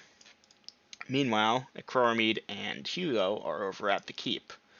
Ecroromede, your intent is just to stay there until the baby comes, I assume? Yeah, because, okay, yeah, kind of, that you got to do that if you can, Yep. if you're not trapped on another world. So, yeah, I'm there with the cleric and the Oh no, the cleric, understudy he cast his spell and is like, okay, for the remainder of her pregnancy, she should be fine. There's not much more I can do here at this time. Not more he can do. Okay. In that case, yeah, He's not like a priest or anything. He's just a slightly higher level cleric. Well, yeah, that priest cleric, same damn thing, basically. Anyhow, so he's done something to basically Mm-hmm. make the birthing process Mm-hmm. not terribly It's a spell painful. specifically designed to do this Yeah. thing. It makes the pregnancy last less time, typically, much less painless for the mother, and ensures as best as its relatively limited Dwemer is. It's not like any 9th level magics, but it should Okay. make the baby come out healthily. Okay. If So it in that doesn't case, come out healthy, Hugo can cast a Cure Light Wounds, basically, and that should do it. Yeah. So Unless there's something really wrong with it. again, keeping Smasher on guard, the girls playing midwife, and I will escort this guy to get the stuff on that list that needs to be removed, including the toad, Mm-hmm. which I'm sure is probably being contacted by Vi once it, hey, Mm-hmm. mistress, I'm in trouble. And it's like, no, they're supposed to come get you and bring you to me. And whatever arguments they have about its dragon horde, Those are just being resolved off screen. Done. Yeah. Okay, so we get her belongings, her toad, and this guy is out the door. Hugo is staying. Hugo's had time to interact with Jaziel. Mm-hmm. And, okay, well, Hugo, there's a spot for you there. And if the childbirthing goes as it should, you'll be with me Okay. tomorrow. We have a trek to make. Or maybe I should leave. No, I'll take you with me. Jaziel, you'll be staying here, though, to make sure everything is fine. Okay. So please be back at daylight. What time is it, by the way, right now, Dungeon Master? You arrived a couple hours after lunchtime. The cleric Okay. showed up about 30 minutes after that, roughly. Not even Okay. that. It was pretty close together. So anyhow, I'm going to help where I can and be there and take care of Graf. And of course, Critter's going to be in there, and it's a big family thing. All right. Hours pass. Labor takes time sometimes. Other times it's 1, 2. There you go. In this case, it was rolled to take a while. The spell helps, but it only does so much. That being said, Junior was pretty quick and spot on. Mhm. So, all right. My sister-in-law was in labor for like a full 18 hours. Oof. And that is why my nephew is an only child. So, that being said, Ecroromede, the moment of truth comes. Dice percentage. Oh, you got this one? Is that it was cocked, but when I moved the thing, it landed. I don't know if I should re-roll or not. It should be fine. What is the roll? 29. 29. Okay. Dom, A or B? B. B. Ecroromede, your wife, woman, at about an hour before dusk on day 100, not 100, day 247, gives birth to a healthy young girl. Ah, The baby comes out screaming, as many do, and yeah. I want to give XP Okay. for it because it feels like something you should get XP for. okay. God damn. Now, I got a question for you. As you know, most babies are born without teeth. Mm-hmm. Dungeon Master, are orc babies born without teeth? This is an interesting question. Because you know there is a small percentage of human babies that are born with teeth. Alright, give me a It's second. rare. She does not appear to have teeth. That being said, based on how her jaw looks, and it might be just her jaw being funny, but it looks like she might be a tusker. You knew where I was going Mm-hmm. with that. Okay. I need to make a note of this. So, notes to self. Needs, second kid, B, day Yeah, you 247. keeping track of those birthdays, right? Because I don't have the date for Graph. I put him to day 16 on Denalia. Okay. It's So probably we have inaccurate, but that's just the time spatial distortion. We have Graph, and now we have Kyla. Kyla. Okay. Okay. You know, Kassan obviously needs to rest and recuperate and Yes. hold the baby and so forth. And Oh, yeah. So that being said, Dungeon Master, I need to know, do I have to wait a full 24 hours before I can teleport again, or just the next day? probably till next day. You know, the morning's gonna come, light shines upon Denalia, and that's kind of the cue that, hey, certain items recharge. Now, if you're trying to get 2 teleports by doing it back to back, no, fuck you. No, one right before dawn and the second one right after. No, I'm just trying to find out if I'm going to be able to get back to So, the you know, orcs. that's actually etc. been my secret little thing. Morning comes, light shines upon Denalia, charges for certain items recharge as morning light happens. Okay. All right. So my plan is that when I'm able to teleport again, if it's soon enough, otherwise we go on foot. Mm-hmm. Because, yeah, I got 2 babies now. And obviously, Kassan's going to be kind of recovering for a day or two. Mm-hmm. And so I'll be leaving Jaziel to guard the family. Because, yes, he is my friend. And Hugo, the new guy, I don't know him that well. He's coming with good references, but he's coming with me. Alright. So, that being the case, there ain't a whole lot I can do until the next morning. So, we're going to secure the keep. We'll show Hugo to where he can sleep and start getting him broke in on things like, oh, yeah, by the way, we've got a couple of ballista up on the roof. We switch out, blah, blah, blah. Dom should know all this stuff, the player, but his character doesn't. So I'm breaking him in while Kassan is holding the baby, and the 2 girls are fulfilling their roles of waiting on her and Graph hand and foot, making sure they're getting fed and cooking me and Hugo as well dinner and breakfast. And yeah. Yep. Okay, so do you intend to contact your tribe to see how they're settling in, or you're just gonna wait till you see them? No, I'm going to contact them. Alright. You break out the So- crystal ball. Who you contacting? Okay, the shaman. The shaman. I'm surprised you didn't go for like Cassie or John. That said, connections established, and Okay, so Yeah. I connect with the shaman. Shaman, whatever his name is, I'm sure you'll give me a name later on.